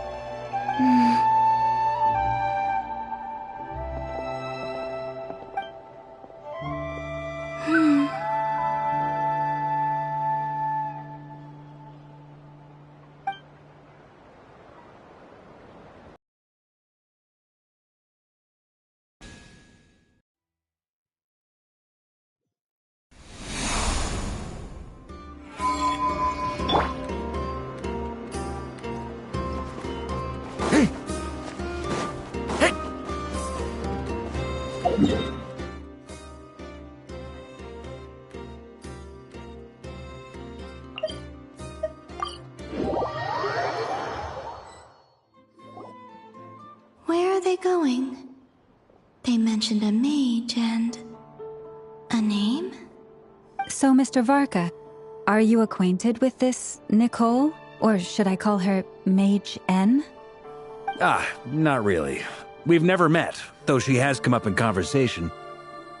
From what I've gathered, Alice kinda took Nicole under her wing. Taught her how to speak in a more ladylike fashion, that kind of thing. Huh. Hard to imagine Alice as an etiquette coach. Yeah, Alice is a larger-than-life personality, I'll give you that. But then again, that's why she's able to draw such an eclectic mix of people into her inner circle. If I remember correctly, being an interesting person is actually one of her main entry requirements. So, if you ever wanted to join the Hexen Circle, I'm sure you'd both be eligible to apply. Hey! Don't go around making promises on Alice's behalf. I wouldn't dare. I'm just trying to paint a picture of the Hexen Circle for you. Okay, sure. Anyway, since none of us have ever met Nicole, how are we supposed to find her? We can't just go up to every woman in sight and ask, "Hey, are you Nicole?" Maybe something she's wearing will give it away?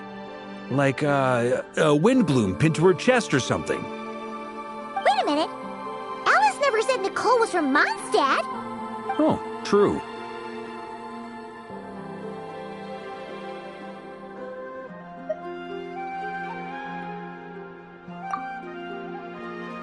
That would be this young lady, then?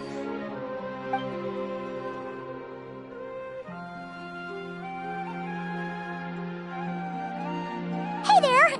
Sorry to disturb you, but are you Miss Nicole? Varka, Knight of Boreas of the Knights of Favonius. Alice might have mentioned me before. Ah, have we got the wrong person? Sorry. Well, this is awkward. When I shook my head, I meant, no, Alice hasn't mentioned you before.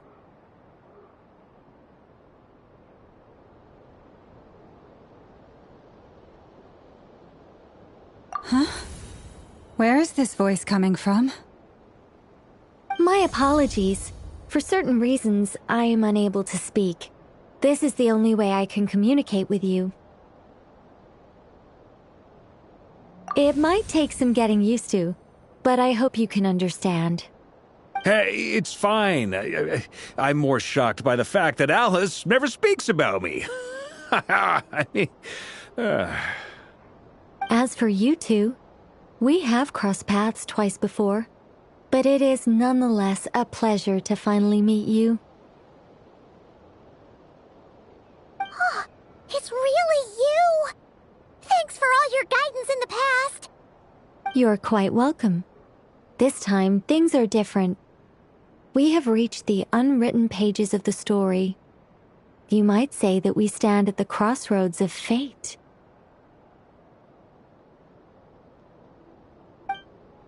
Now then, allow me to formally introduce myself.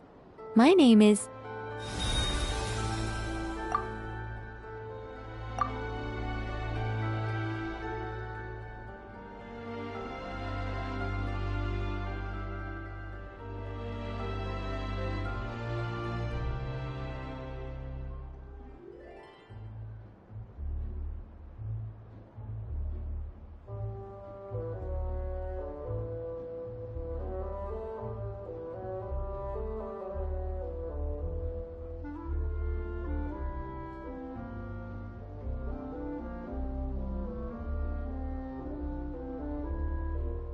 No, stop! Alice! I can't believe it!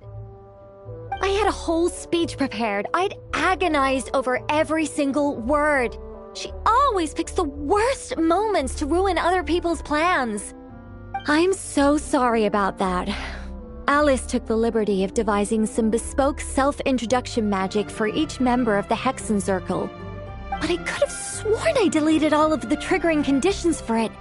How did it bypass everything? Oh gosh, this is so embarrassing. This is a very different side of Nicole than what we're used to. Is she not used to face-to-face interactions? Don't worry about it. We've seen that introduction magic once already, so it wasn't too much of a shock. Please go on, Miss Nicole. We'd love to hear what you have to say, or, well, communicate. Huh? Are they talking to this lady? But... Will you all promise to forget that horrendously embarrassing introduction? sorry, embarrassing. When?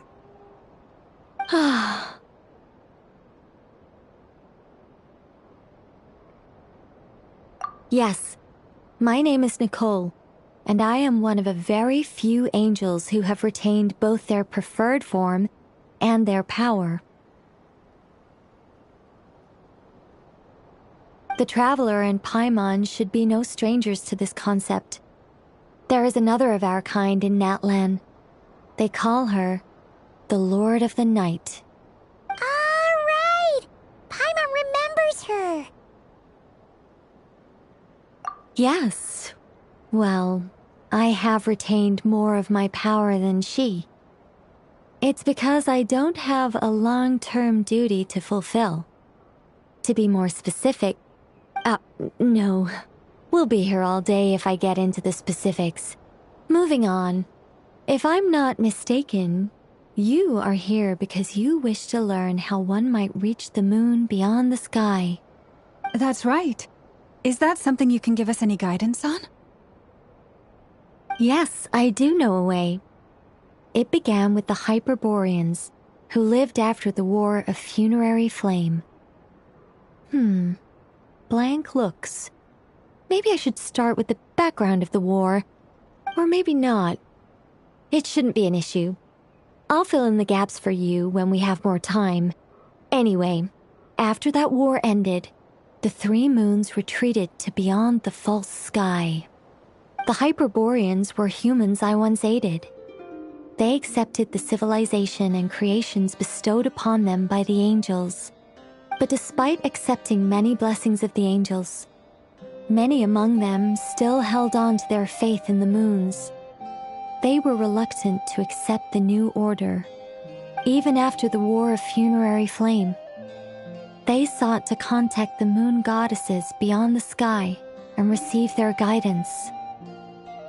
But all three had passed away by that point.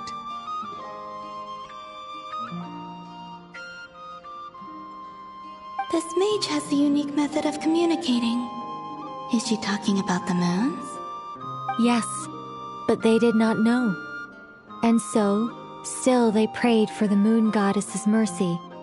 After building titanic structures that consumed vast amounts of Kuvaki, at last they glimpsed the moons and heard their voices. But of course, they were gravely disappointed, for it was then that they realized the three moon goddesses were dead. Oh, that's such a sad story. It is. Humanity was in a very sorry state at that time. The angels who had once aided them were gone, and the War of Funerary Flames had left them homeless and destitute. Just a second, I gotta ask. How relevant is all this history to the task at hand? Well, I mean, it's... Okay, it seems we've drifted into irrelevant narrative waters. It's been a while since I've had the chance to speak inside someone's head. As soon as I got started, I lost control and the words just flowed out like a waterfall. What I'm trying to say is... Right, yes, that's it. The relevant part is the ritual created by the Hyperboreans. The fact that they bypassed the false sky and saw the true moons implies that they successfully built a connection between Teyvat and the outside world. Which means, with enough Kuvaki and a sufficiently stable connection, it should be feasible to send one person over the border. Okay, so they built some kind of portal? Oh, yes. A portal. Yes. Is something wrong? You sound disappointed. I just didn't expect you to summarize it so well. It turns out I could have said all that in one word, if only I'd managed to think of it. No, please, it's fine. This is invaluable knowledge. I'll be sure to record and preserve everything in writing. Oh, really? Well, in that case, I suppose I could backtrack and add some more detail. I did gloss over a few things so far. Whoa, time out. Let's summarize what we've got first. The Hyperboreans were the last ones to use this method, right? So we somehow need to find whatever structure they built and make sure there's enough Kuvaki to power it up. Luckily, we have the moon marrow of both the eternal and iridescent moons, so we're all good for Kuvaki. Which means the key issue we need to focus on is finding the place. Am I right so far? Yes. Although I expect the structure is long gone by now. That said, what if we could take advantage of the phantoms to travel back to a time when it still existed? Well, travel back isn't quite accurate. It's more like we'd be creating a handshake between 2 points in space-time. We wouldn't even have to pick a time when it still existed. It could just be a time when it still appeared in phantom form via projection, or we could project our own phantoms, fold them together, You look lost. Was that too hard to follow? Yeah, things got a little, technical there. Paimon's brain is reaching capacity. All right. Let me think about how to put this more simply. Okay, got it. Over the next few days, I'll search for phantoms that we can use. Once I find one that meets the criteria, I'll let you know and we'll regroup. By completing certain rituals, specific individuals will be able to enter the phantom and make it to the Hyperborean structure. If everything checks out and it looks feasible, we'll just need to wait for Moon Prayer Night, and we can send the Moon Goddess back home. I'm really skimping on the detail here. Is this making any sense at all? I think so. For now, we'll just wait to hear from you. Yes. Basically, yes. Great. Counting on you. In the meantime, we'll focus on finding the Moon Goddess's name. My name? Are they looking for a way to stop me from disappearing? Excuse me, Miss... Go on, Miss Nicole. This conversation was a little all over the place. I didn't catch your name. I am Lauma, of the Frost Moon Scions. Ah, I did wonder. I noticed that you listened very intently when I spoke about Hyperborea and the moon's history. If you'd be interested, I'd love to visit you this evening and go through it again in greater detail. Also, if you were serious about making a record, it would be too risky to simply write down the raw details as is. I would suggest some tweaks. Maybe rewrite the stories as fairy tales or fables, perhaps even prayers. Anyway, we can cross that bridge when we come to it. So, see you later then? Oh, and no need to prepare anything. Just a cup of tea will do. See ya! She seems friendly. It's just... It's so nice to find someone who's actually willing to listen. I've been dying for a chance to finally go through all this systematically from start to finish.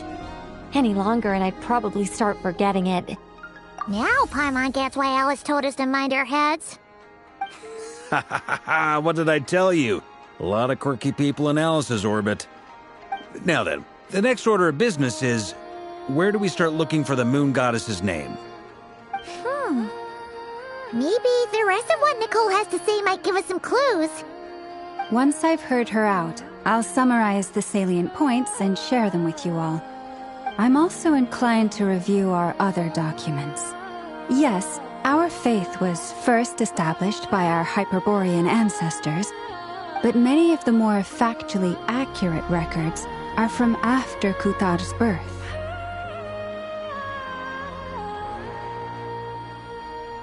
Sounds like we're gonna follow Columbina's journey through Devat, huh? In that case, we'll start by heading to the Frost Moon Enclave. Sounds like a plan. Take this with you. I'll see about getting in touch with the Fatui. It'll probably just be Arlecchino and Sandroni again. They're the only ones who would want to help. Thank you, Mr. Varka. Ha ha ha ha ha, don't mention it. Honestly, I'm more comfortable dealing with the Fatui than prying into the details of a young lady's childhood. Catch you later. I should follow them, just in case there's some way that I can help.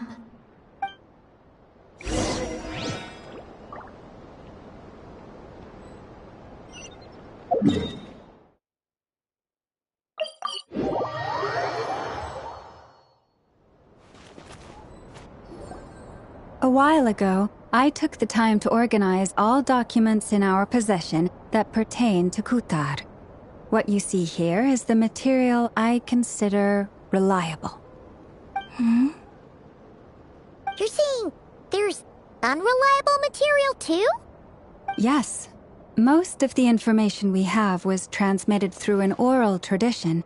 Inevitably, some of her stories were mythologized and deified over the years through countless retellings. That's why I organized them into reliable and unreliable. There's no sense seeking answers in history unless we can ensure the veracity of the historical record. Makes sense. All right, let's take a look through.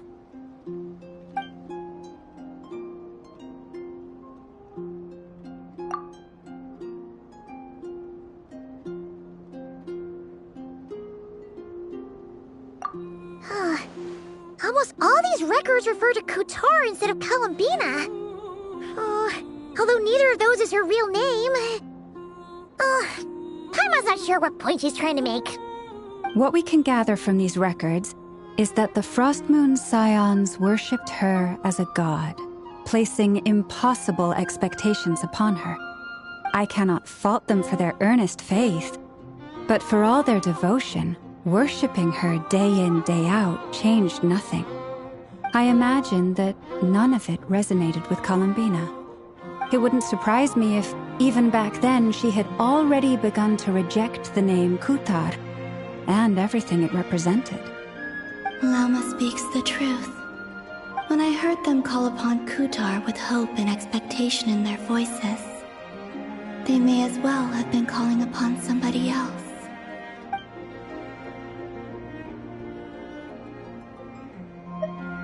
Well, that's a bit complicated. I looked at the level of detail, perceived authenticity, prose style, and how realistic their portrayal of Kutar seemed to be. Amongst the Frostmoon Scions of today, only I know of her existence, and I alone have spoken to her face to face. As such, I know that there are certain things she simply would never do. That being said, I have sensed some changes in her lately. Changes? Me? Seems like this is getting us nowhere. For what it's worth, why don't we check the unreliable sources too? Sure. Give me a moment.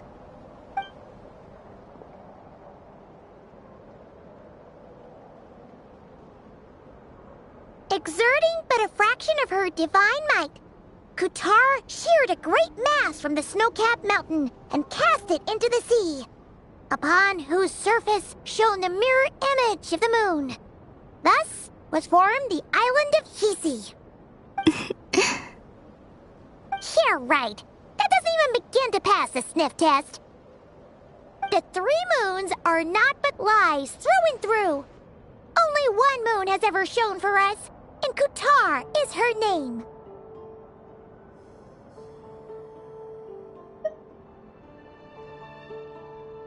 The vast majority of ancient texts are filled with fanciful tales like these. I trust you understand my criteria a little better now. Kutar did not speak, merely gazing into the distance in silence. And where her gaze landed, this was her prophecy. Clearly, whoever wrote this text never even met Kutar. Otherwise, they'd know that her eyes are always closed. What about you, Traveler? What are you reading? Come on, let Paimon see. The child wished to build a wooden nest with which to shield the fledgling bird from the cold. But being so young and lacking in strength, the child could not snap the branches from the trees. Kutar was passing by. Upon seeing the child, she summoned forth the Kuhenki, who built a beautiful nest for the child. I remember that. Not knowing the meaning of Kutar's divine intervention, the child dared not to respond, and thus ran home to call their parents. But Kutar was gone. The Moon Chanter declared the event a miracle and took the nest as a relic, placing it on high for all to see. The child was named as one favored by the goddess, and was greatly respected amongst the people. Yet, no further miracles were bestowed, and this matter was forgotten in but a few years. Huh. Any thoughts after reading that? Yeah. Columbina probably just wanted to join the kid in making nests. Ah. I had originally considered this a fabrication, because Kuthar did not perform any similar actions in subsequent records. But now that I think about it, it does seem like something Columbina would do. It's just that... She didn't know how other people would interpret her actions. She was probably worried about making things difficult for people. So, she gradually stopped joining in. Yes. Oh, that's so sad.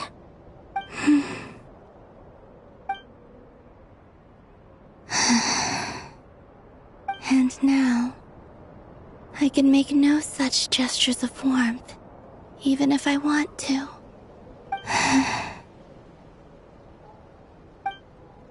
Still no name. That's a bit of a shame. But we did learn some interesting stories. That's gotta count for something. Varka said he was gonna set up a meeting with Arlecchino and Sandrone, right? Let's go back to Nasha Town and see how he's doing.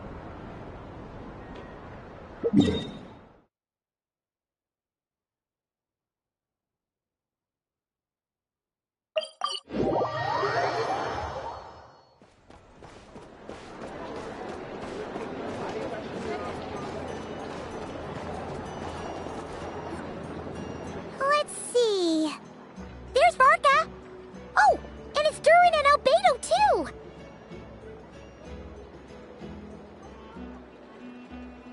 Yeah, this is pretty much the same place we bumped into each other last time. I convinced them to stick around a little longer. We were all waiting on people, so I figured having a little company would help pass the time. Ah, so you've been waiting for us? Does this mean that you've already arranged things with the Fatui? Sure does. Now you're back, we can go meet up with them together. How'd your investigation at the Frost Moon Enclave go? Well, we didn't find out Columbina's true name. But apart from that, it went pretty well.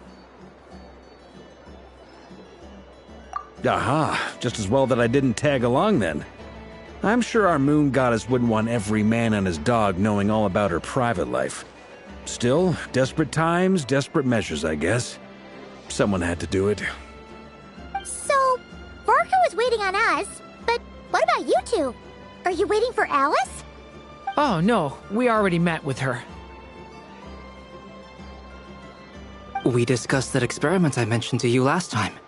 Oh, and she also handed me this communication device.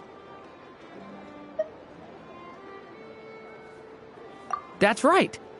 I understand she informed you about the relationship between the phantom phenomena and Tevat's borders, yes? She wants me to help her with some more experiments on that front. She said that she'll contact me through this device with more information. Ah, I see. Following instructions and making observations. Pretty common research method. Takes me right back to Albedo's lab. Wait, then who exactly are you meeting? Someone you know. Albedo's met him too. But I don't think Miss Lauma or the Grand Master have been introduced. Introductions are overrated, especially in cases like this. It's you! So? It's not like the Academia has prohibitions against going abroad. Also, I applied for leave. I've been writing to Hat Guy since obtaining a human form. I've already brought him up to speed on everything that's been going on in Nodcry. Hat Guy? Turns out, I actually have heard that name before. Oh? Then why did you react the same way I did? I only knew the name, not the fella. But since we're all here, let's do some introductions for what it's worth. I'm Varka, Grand Master of the Knights of Favonius. Lauma, Moon Chanter of the Frost Moon Scions. And I'm a Drioche from the Vahumana Darshan of the Sumeru Academia. Hat guy. Good to see you again, Mr. Guy. I believe we last saw each other on the boat ride here.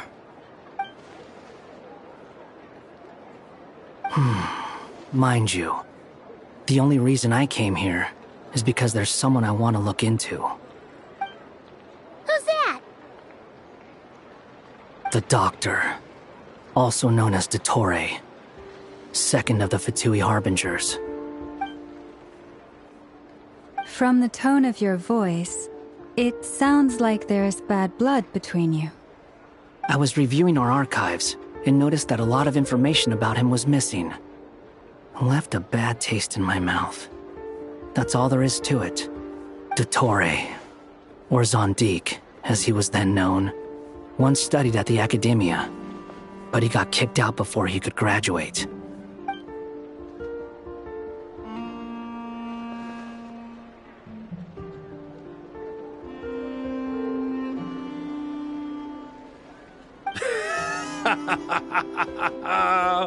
So the Harbinger's #2 man is a college dropout? How embarrassing for them. Last we heard, he was planning something. We actually heard that a few times before, even coming to Notcry, but we haven't seen a trace of him since we got here. He only appears when something interests him. For all we know, he might have left already. But the fact he did something here at all is worth noting. It'll fill a couple extra lines in his file. Why does it sound less like a file you're writing and more like a criminal record? Anyway, we were just about to meet 2 of the other Harbingers. Want to come along? You might learn a thing or two about him there. Sure. Even though they're Harbingers, well, they're old acquaintances of ours, so, you know, when you talk to them, try to be... I got it. The Frost Moon Scions' relations with the Fatui remain tense. Forgive me if I do not attend. In that case, we'll continue assisting Miss Alice with her experiments. Good stuff. Everyone's having a fruitful time. All right, we better get going. I'll lead the way.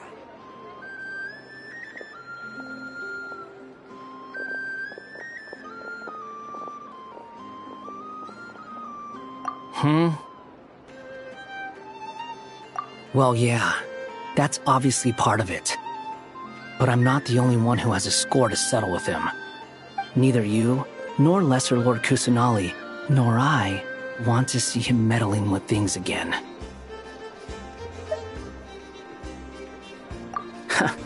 What's the hurry? Don't worry. Pigeons always know which way home is.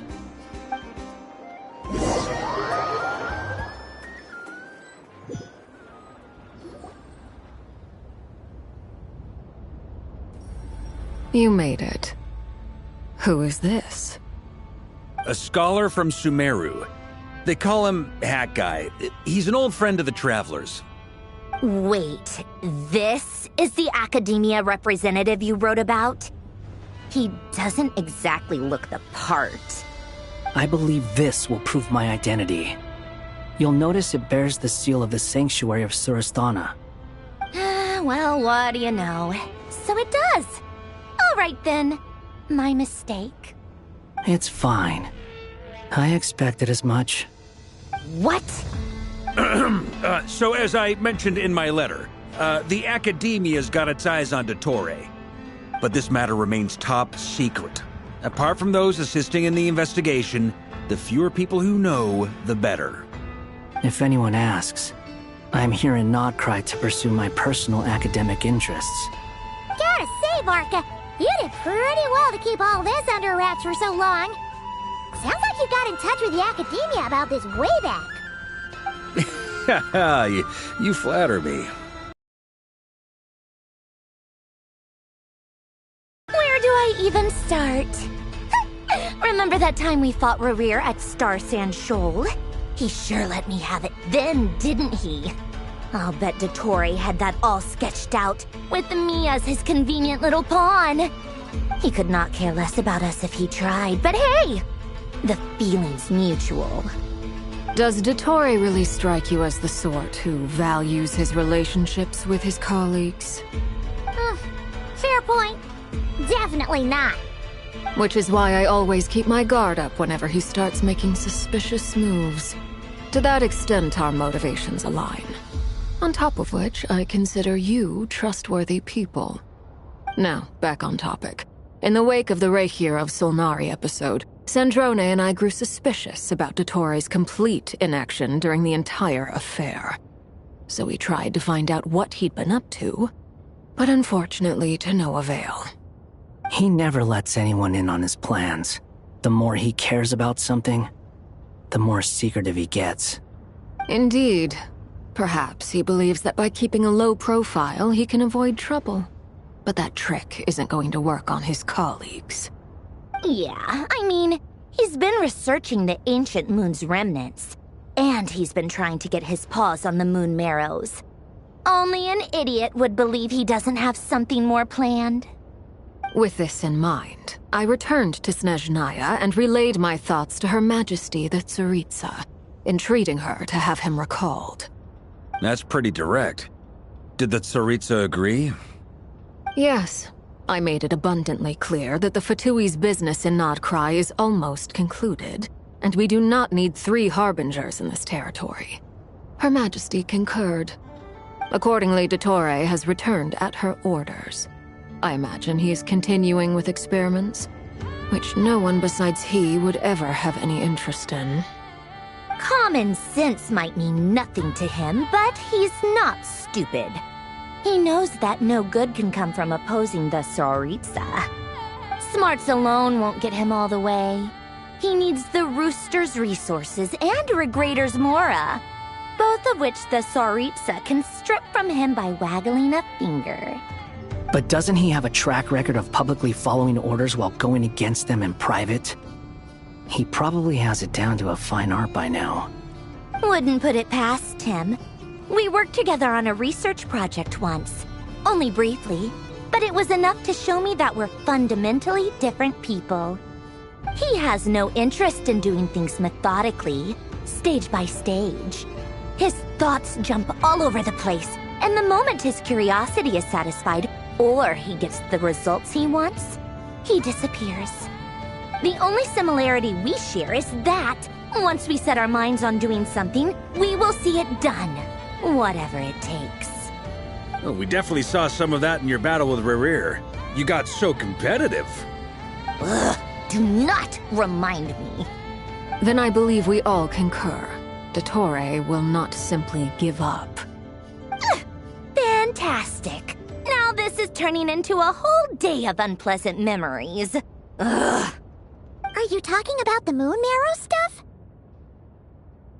He also strikes me as the kind of person to disregard experimental regulations, ruin all the equipment, and go way over budget.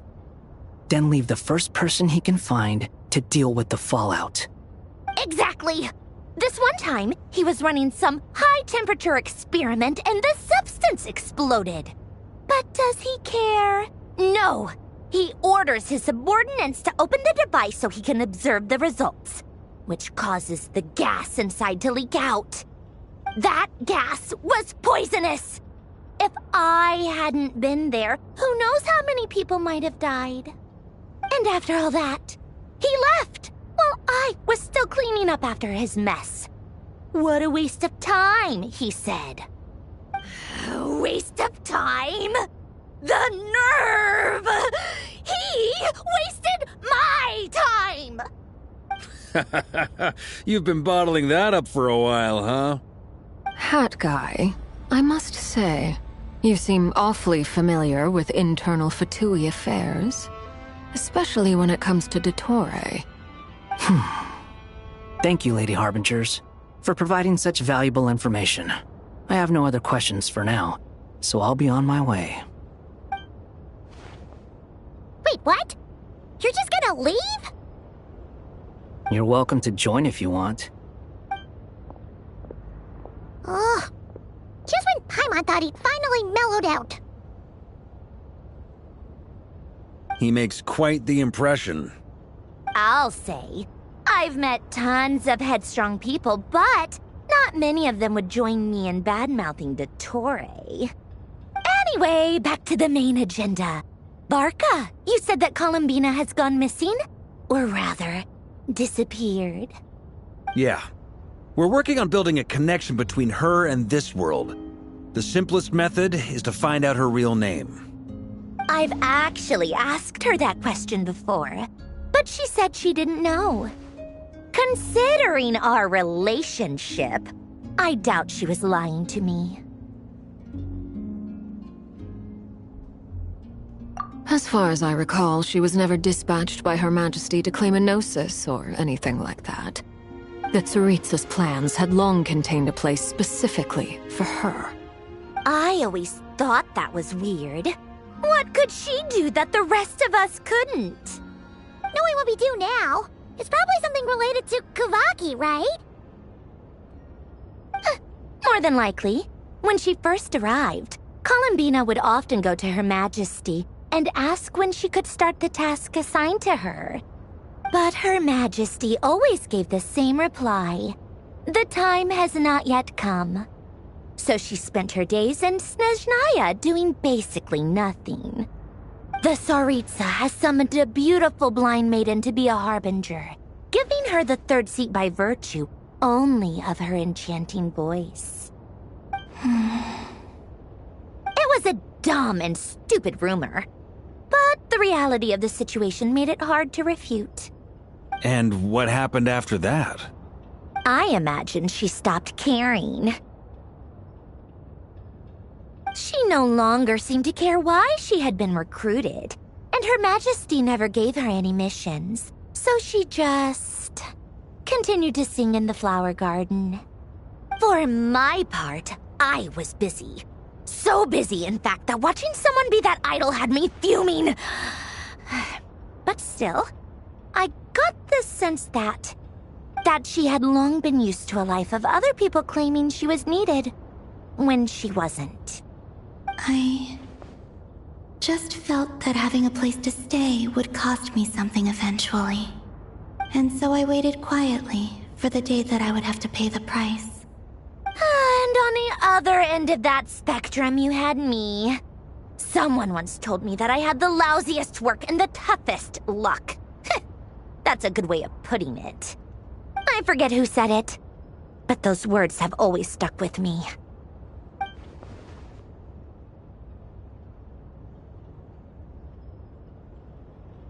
But you've done your job exceptionally well all this time. Because at heart, you are a conscientious person. What is it? Something come to mind?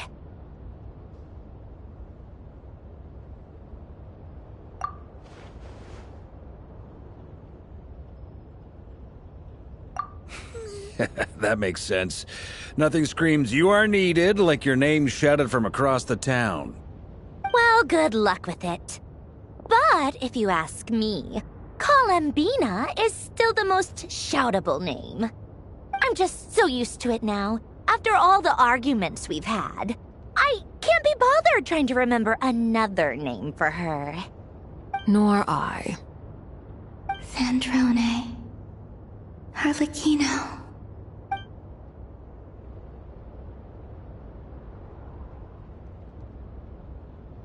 Huh! It's a Sealy! Does that mean Nicole has news for us? Ladies, I thank you for your hospitality. If the chance ever comes up, I definitely owe you both a drink sometime. I'm sure it will. You can make your own way out. Heck, you've been here enough times, you probably know your way around better than I do. Okay! Time to do what adventurers do best. Follow that Sealy!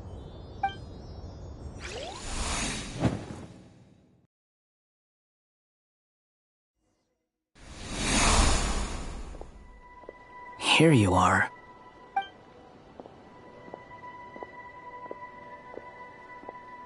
Oh, that guy. How come you're back so soon? Did things go all right with the Fatui? Fine. Dotori's been summoned home by the Tsaritsa. Couldn't get much more than that. How about you? Any progress with the investigation? Unfortunately not. We've tried everything. Different phantoms, different locations, different points in history. But the results are the same each time. Abyssal monsters roaming the land. People crying out in despair, with no hope of being rescued.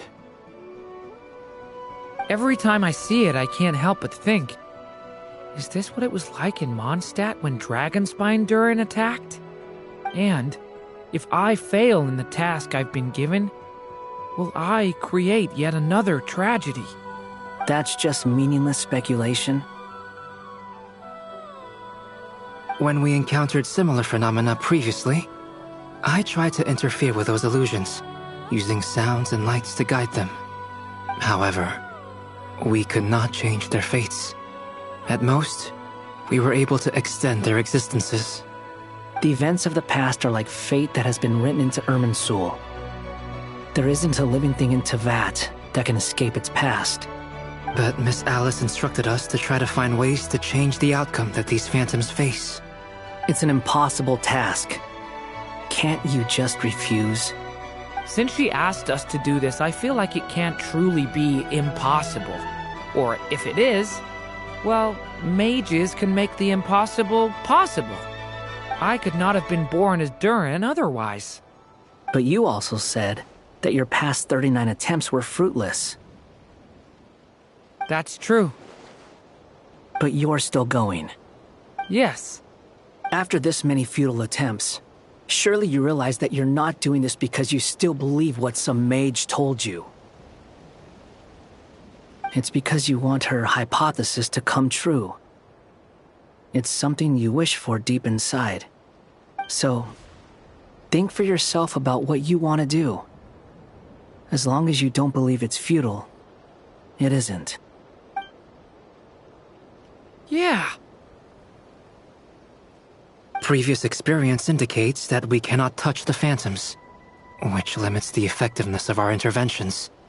If we want to clear this hurdle, we need to break this rule somehow. Same thought here. Following the same rules means repeating the same failures. Reducing ourselves to mere playthings of fate. So you mean we need to figure out a way to make contact with them despite knowing that we can't? Yes, and I suspect that's something only you are capable of. Everything in Teyvat is logged in Irminsul, but the withering that once occurred in Sumeru was a sign that the Great World Tree was being corrupted. This corruption allowed things that should not have existed in Teyvat to appear. This is tantamount to rewriting reality to an extent. You're saying abyssal power might be able to affect those phantoms? No one's ever tried it before. If you're gonna try it, it'll take courage. And you have to be confident that you can control it. Is anyone there? Has anyone seen my daughter? She's missing. I have to find her. I hear someone inside. Spargana? Are you in there?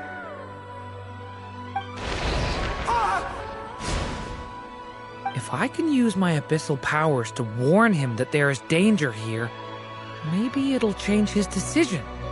Maybe he'll stay away. Yes.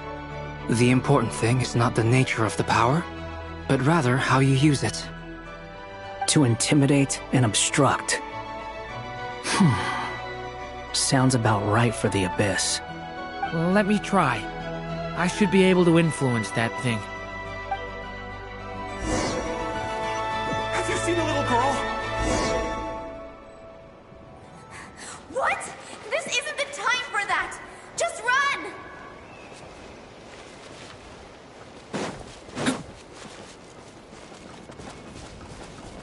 I hear someone inside. Spargana? Are you in there? Where are all these monsters coming from?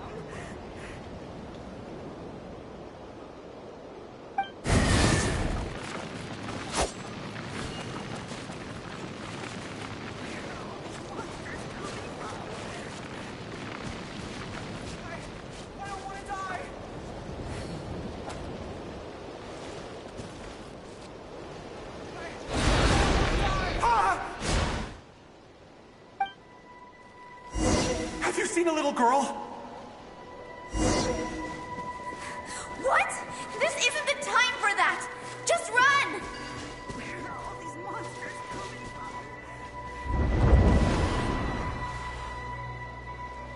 from? I hear someone inside. Spargana? Are you in there? What is this? Looks dangerous. I should get out of here.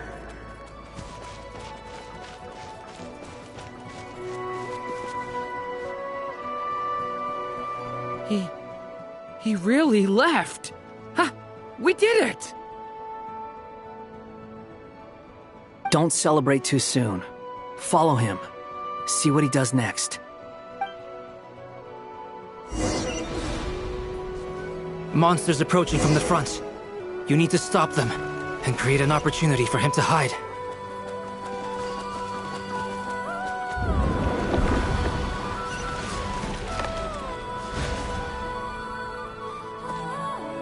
Help me!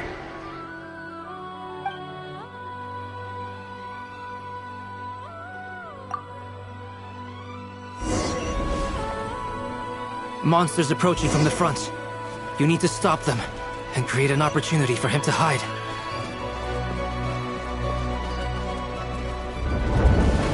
No! There's monsters ahead!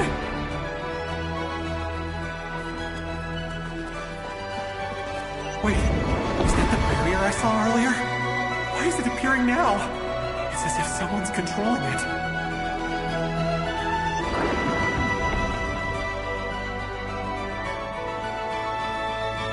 The monsters are gone. Is it safe now?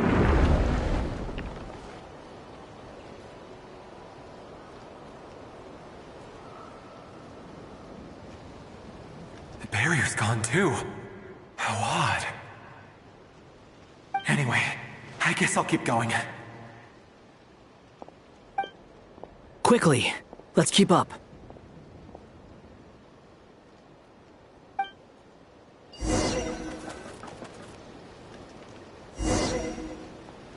Wait, there was someone else here?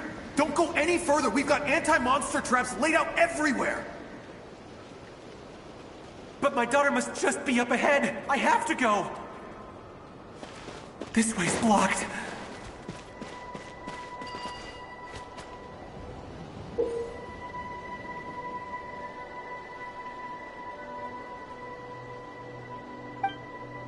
We might be...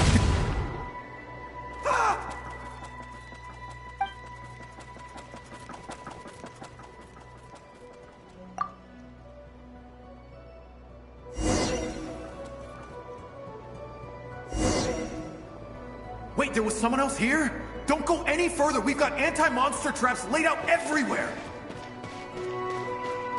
But my daughter must just be up ahead. I have to go. This way's blocked.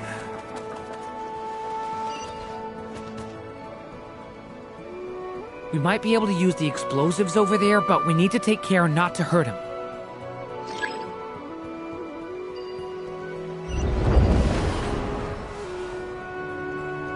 I'll use the barrier to keep him at a safe distance. This barrier seems to be helping me somehow. Hey, wake up! No good. Gotta keep moving ahead.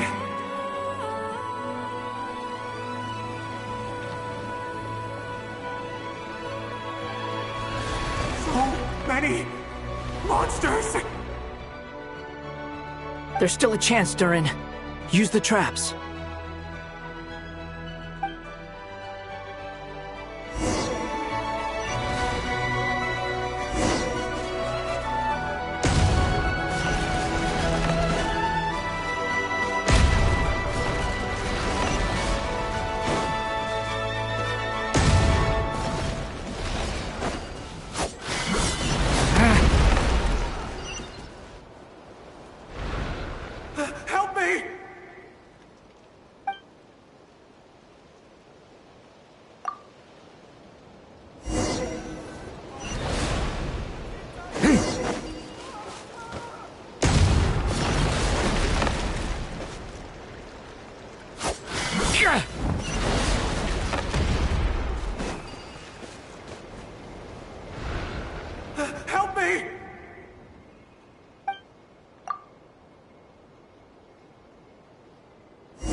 This is a new development. I've never seen this happen before.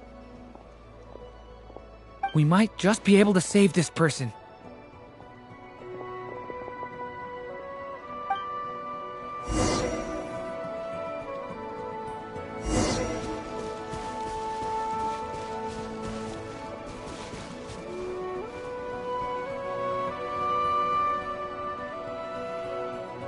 Hello there. Have you seen my daughter? Spargana's her name. She's carrying a large backpack. Get out while you still can, you fool. You won't find any survivors here. But I can't just leave her here. She must be so scared right now. Sorry. Wish I could help, but I haven't seen her. You'll just have to keep looking. Okay, thank you. If I do find her, I'll get her to shelter and come back for you. Don't bother. I've got nowhere left to go.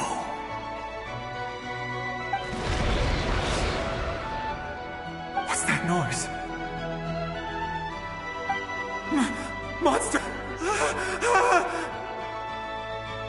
No, if he goes inside, he'll be walking into a trap. Let's try this once more. This time, we have to stop him.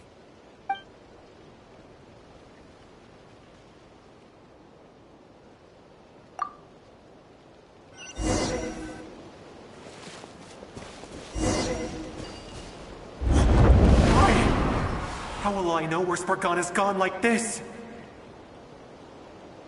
You know what? I'll trust this strange barrier. It's gotten me this far after all.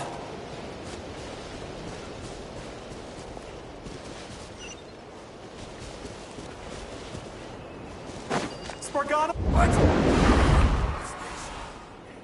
Hey! Let us out!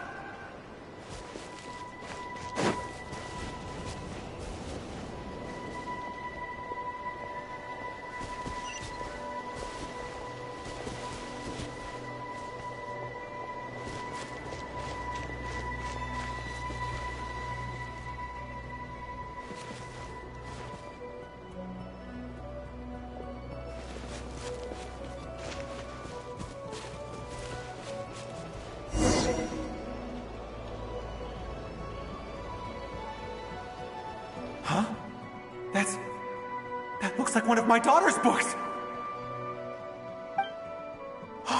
Thank you. Thank you! Yes, it's one of hers for sure. That's her name on it right there. She left her backpack here.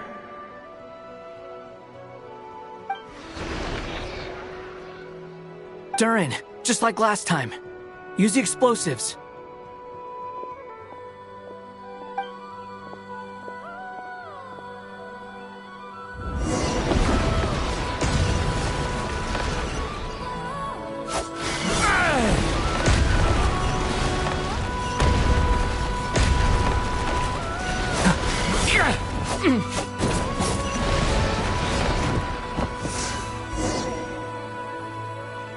It won't work. There's not enough left. If he makes it in, he'll die. But then, this clue could be the key to him finding his daughter. It might not be the only one. Better he misses that clue than loses his life. I guess so.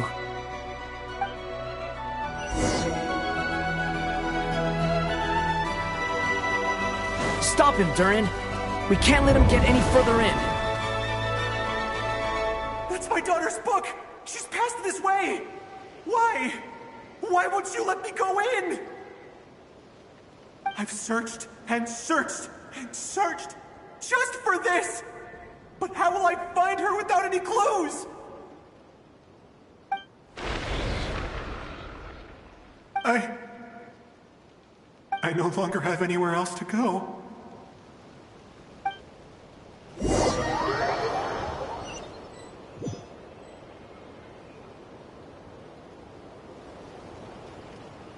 I'm sorry. I'm so sorry. He refuses to go anywhere else.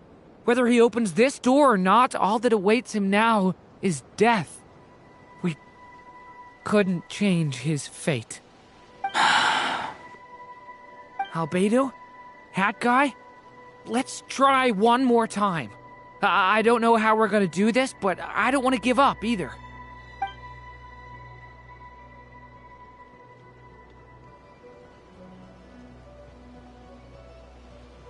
Why am I here? What's going on? All these scenes running through my head. Where are they from? Huh? What's going on? His reactions have changed. How many times have I... What's happening to me? Huh? Wait. Who are you? You can see us now? I feel like I always could, but that I only just realized you were there. I'm sorry, I don't know how to describe what I'm feeling. But you were the ones guiding me using that marked barrier, right? I haven't done anything yet, but those monsters, those deaths, they feel like memories. Like things I really did experience. I won't find my daughter. In fact, I'll ultimately die trying to find her. Isn't that right? No, it isn't. Yes, it is. Even so, we're trying to find a way out of this. You've not seen my daughter either, have you? It seems she really isn't here.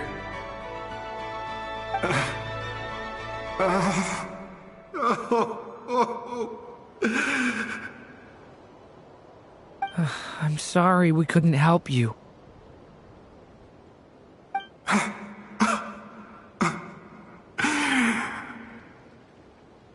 I'm just tired. Maybe this is destiny. Maybe it doesn't matter how hard I search. How long do I have left? Experience says 15 to 20 minutes. 15 to 20. Thank you for all your help. Let's rest a while. You look exhausted too. Now's not the time for you to start pitying us. It's not pity. I'm just realizing that I've only got 10 or so minutes left. You know?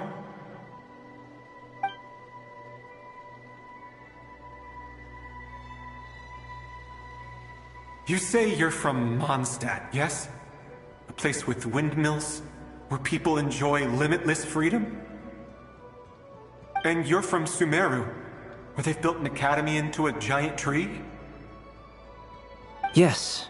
It seems you've never heard of either place.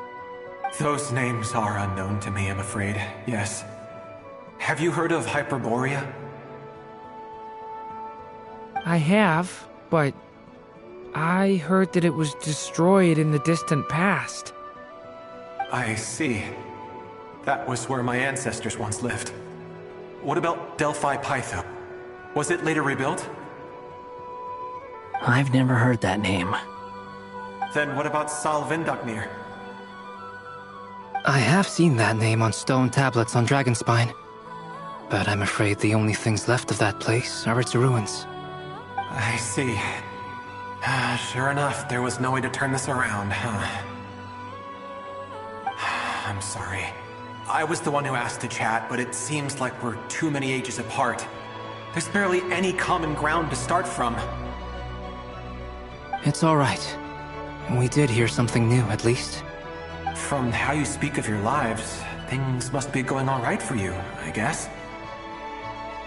They are. Mondstadt is a place of freedom and happiness. There's a lot of good people in the church and the Knights of Favonius, and even outsiders find that it's an easy place to feel at home. We have festivals a few times a year. Everyone gets together to drink, sing, and be merry. Sumeru is a lot more uptight. Not really the kind of place where you can relax. It's a nation fraught with problems wherever you look. But if all you want in life is to seek knowledge, I guess it's pretty much paradise. That's wonderful.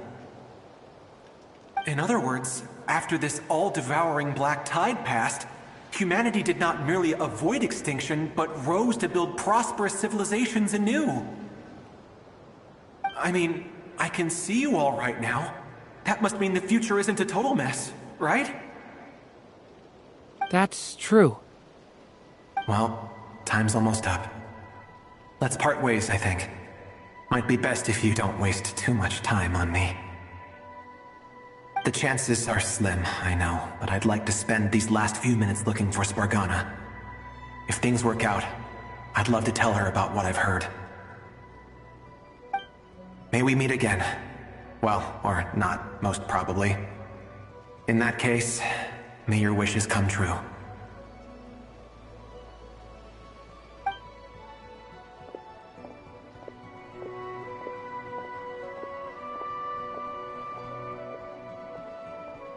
He's gone. In a few minutes, he will meet the end that was his to begin with. The ending of this tale did not change, but I believe that we've just made the most progress we have yet. May your wishes come true. If only it were so simple. Hat Guy, could I ask you a question?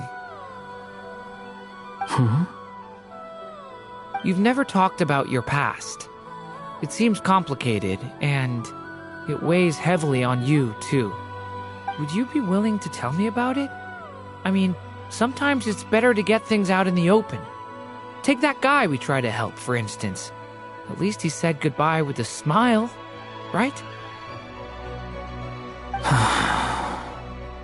I know about Albedo's past. Our experiences are very similar, and he created me. As for you, you're my first friend, and you've witnessed every step I've taken. But by comparison, I know nothing about you. Either way, I mean, we're still best friends. But if I knew more about you, I might understand your thoughts a bit better. I've told you about myself. I'm a student at the academia. And what did you do before that? Prepared for the entrance exam? All right. If you really don't want to talk about it, I won't press you any further. I was a puppet built from the branches of a white tree, using technology left behind by the Conrian schools of mechanical engineering. A white tree? You mean an Irminsul tree? Yes. A branch of Irminsul that was once connected to the main tree. So you had a human creator too? Yeah, but my creator abandoned me after deciding that I was a failure. After that...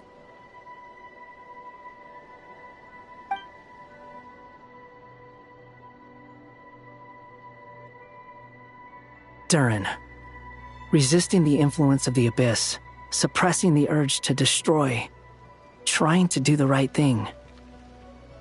None of these things are easy, but no matter how hard they are, trying to rewrite past wrongs is far harder. You asked me if you would create a new tragedy if you failed. I told you there was no point speculating about that. But the real answer is, yes, you absolutely will. Hat Guy. But at least you've got people here to help steer you away from the wrong path. So, just keep aiming towards the light. I will. I promise. All right, break time's over. Hello, Durin speaking. Hello, friends, it's me. What have you been up to, I'm detecting some unmistakable fluctuations here at the border. The amplitude isn't particularly high, but they're completely different signals from the ones before, and the scale is comparable to those I've detected previously. Alice, we were unable to save that person. However, he appears to have retained a portion of the memories gained through that cycle, and was able to hold a conversation with us. I see. Well, it is rather odd indeed. It definitely merits further attention. Could I trouble you to keep trying the same approach? I need to gather some more data. Counting on you. I should probably have Nicole come and check this out as well.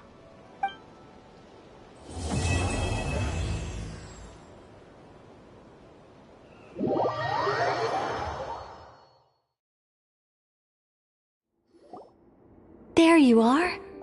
I was worried you might stop to collect treasure chests opened by the Seelie along the way.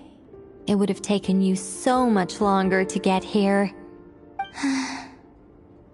Another conversation I cannot hear.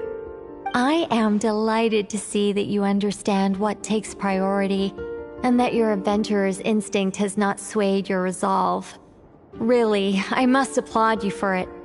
You should know. Paimon's head. Okay, I'll try and keep it short. My senses are telling me that this is where we shall find the entrance to the ruins. Oh, cool! Well, what are we waiting for? Let's open it up and see! Patience. This was a sanctuary of great importance to the Hyperboreans. A special process is required to open the gate. Oh! Like the place that housed the Eternal Moon's marrow?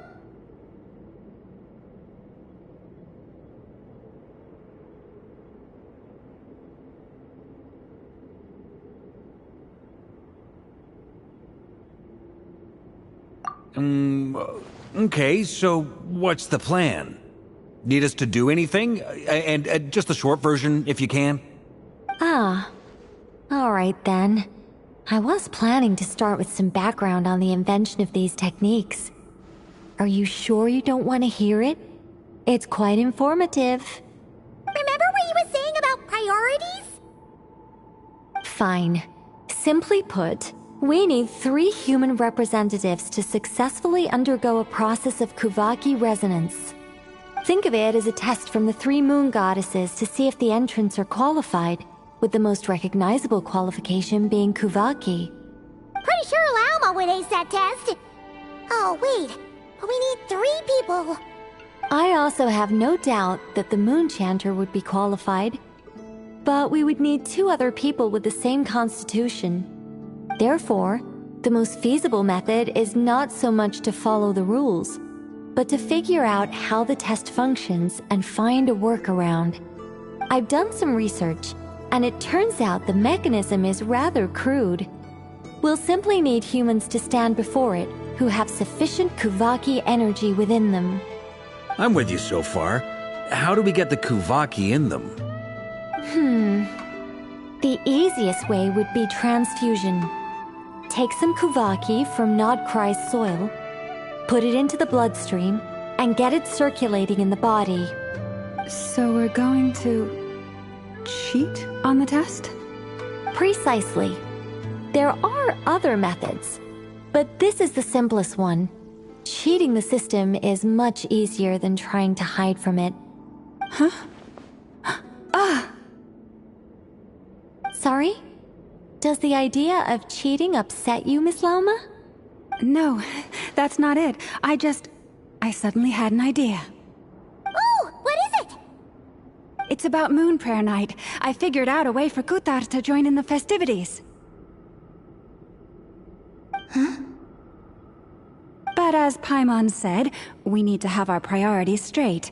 Let's get back to the test. I'll follow up with Nefer on the festival arrangements. Okay. Anyway, is this really the best method we have? A Kuvaki transfusion sounds dangerous, no matter how you slice it. If you think that's dangerous, wait till you hear the other methods.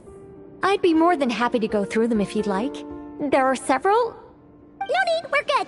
Let's go with this one. Very well. Kuvaki transfusion it is.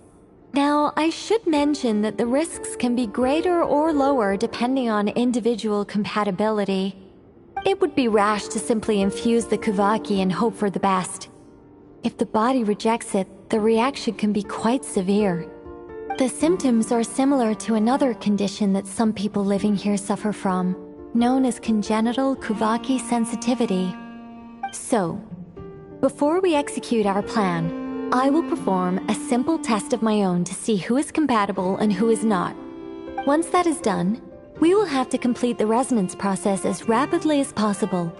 The participants must remain stationary while the Kuvaki circulates and bonds with them, and they mustn't eat or drink anything. What? No eating or drinking? That's some hardcore fasting. They'll all be monks by the time they're through.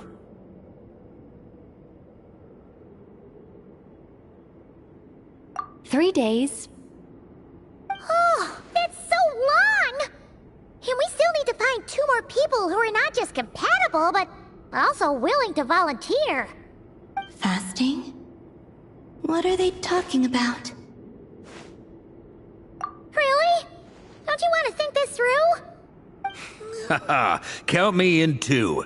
3 days without food? I can handle that. Miss Nicole has made it clear that this is the easiest way. The way I see it, there's nothing else to discuss. It's time to step up. Yeah, you're right. In that case, Paimon volunteers to be captain of logistics. She'll keep the fires lit and grab some spare clothes to keep you comfortable. Then we'll start with you first, Traveler. Please step forward.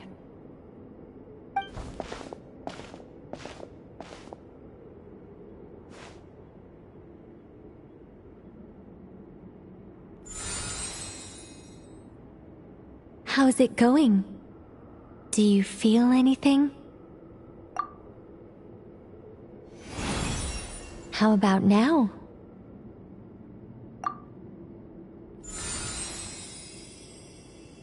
And now?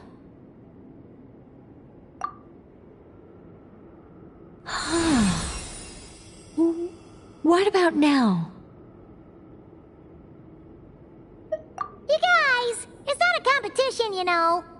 All right, I'm officially impressed. Even as a descender, you can withstand far more than I imagined. It's like I summoned a giant stone titan to arm wrestle you, and your arm hasn't even moved an inch. In my last attempt, I infused 5 times the amount of Kuvaki required. Yes, safe to say, compatibility won't be an issue for you. You're eligible to join. You're next, Mr. Varka. Sure, here goes nothing. All right, I'll start where we left off. 5 times the required Kuvaki dose. Whoa, whoa, whoa, hey, wait a minute. How's it going? No, not great. I kind of want to puke. Feels like I've been drinking too much. A few bottles of wine, then a big stein of Dark Horse, with some hard liquor from Liyue mixed in. You think this is funny? I just lost to a young lady in an arm wrestling contest. I'm never gonna live that down. My apologies. I'll lower the concentration and try again. Oh. How's it going now? I'm not as dizzy as last time, but I can still feel it pulsing around. In that case, you wouldn't be an ideal choice, Mr. Varka. Let's try someone else. Okay, let's go ask some of our other friends then.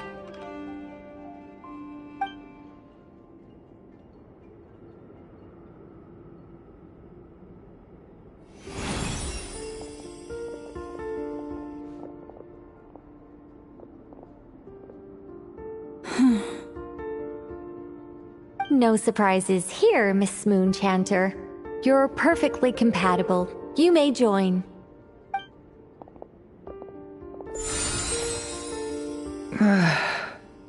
I'm getting a slight headache. Shame. You were so close. Whoa! I'm itching all over! Allergic reaction. We can't have that. Huh? Well, are you gonna start a what? The Hexenzirkel is an organization that cares for and protects children. We will not have them do dangerous things. Not even tests.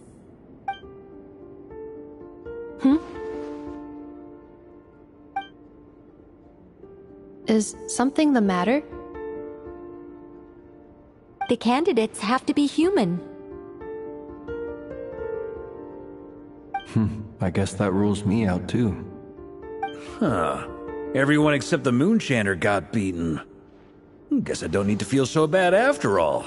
I mean, looks like this isn't gonna be as easy as we thought. Perhaps I could ask for volunteers among the Frost Moon Scions. I'll see about talking to some trusted Lightkeeper colleagues. Itlua springs to mind. In fact, I think we had some former Frost Moon Scions join our ranks recently. Can you give me the scientific explanation for how the test works? I can probably make some kind of test bot. Then we can just zip through Nasha Town, going up to people and pressing a button to check their status. Wouldn't that be way easier? No. Wow! No elaboration for once. How about I contact the Knights of Favonia's garrison in the Wave Chaser plane? Shame that Lohan's already left. And that guy's even tougher than I am. Strange. The moon goddess is clearly revered by many people. So why is she on the brink of disappearing? She mentioned that the world has rejected her from the very beginning. And when we fought the Rakier of Solnari, it seemed like she exhausted her power for our sake. Also, I'm not sure revered is the right word for how people feel about her. Gratitude, certainly. For my part, anyway. Sick reciprocity. She helped us, so she deserves our help in return. Yeah. Even though she looked like she didn't care, she still saved a ton of people, including me. A review of the relevant data leads me to conclude that Miss Columbina is a good person. Yep, you bet! They really think so? I'm super surprised that Columbina isn't her actual name, though. I think it really suits her. It's light and graceful and... yeah, just a really pretty name. I know, right? Unfortunately, that's not our decision to make. Columbina. That was the code name the Fatui gave me. But it also came up in the song I heard when I was born. But... is that really all there is to it? What do I truly think of my own name? Is there anyone left who will still call me by that name?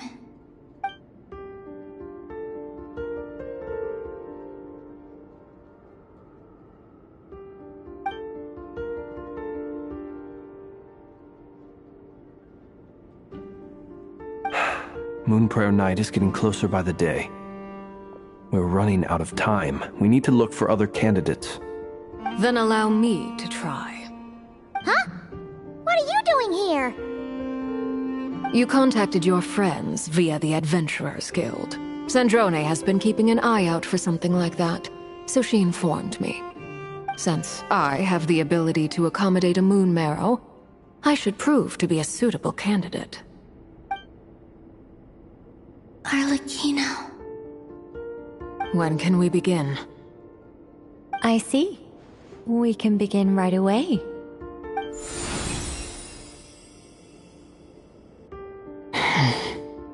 How was it? Did you feel any discomfort? Not at all. Then it seems we shan't need to look for additional candidates after all. Great! Cool. Alright, like Paimon said, the rest of us can take turns making sure the three of them stay warm and comfy. Then, my job is to take care of the caretakers. I will ensure everyone receives food and accommodation. I'm ready as well.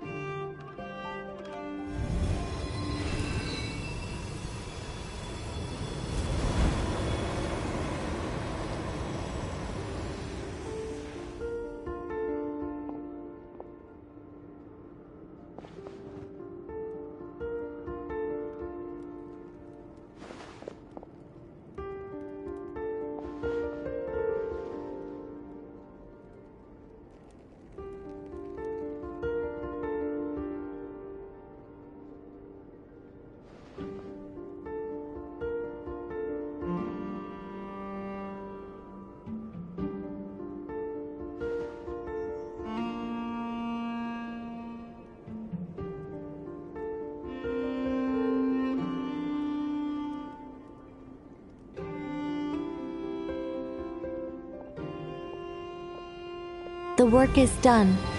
The sacred scroll shut. The stars grow dim, the people silent. The white sun sets, the silver moon rises. O path to the temple, appear now before us.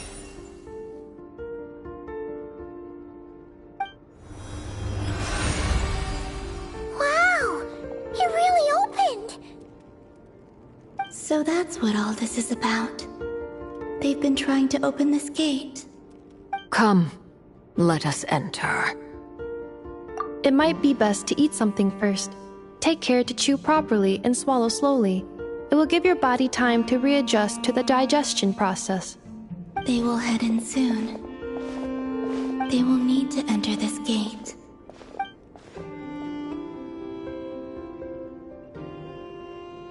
Huh? I cannot pass through. Is it because I have no physical body? It has been 3 days. My strength is all but completely faded. Can I really hold on until Moon Prayer Night?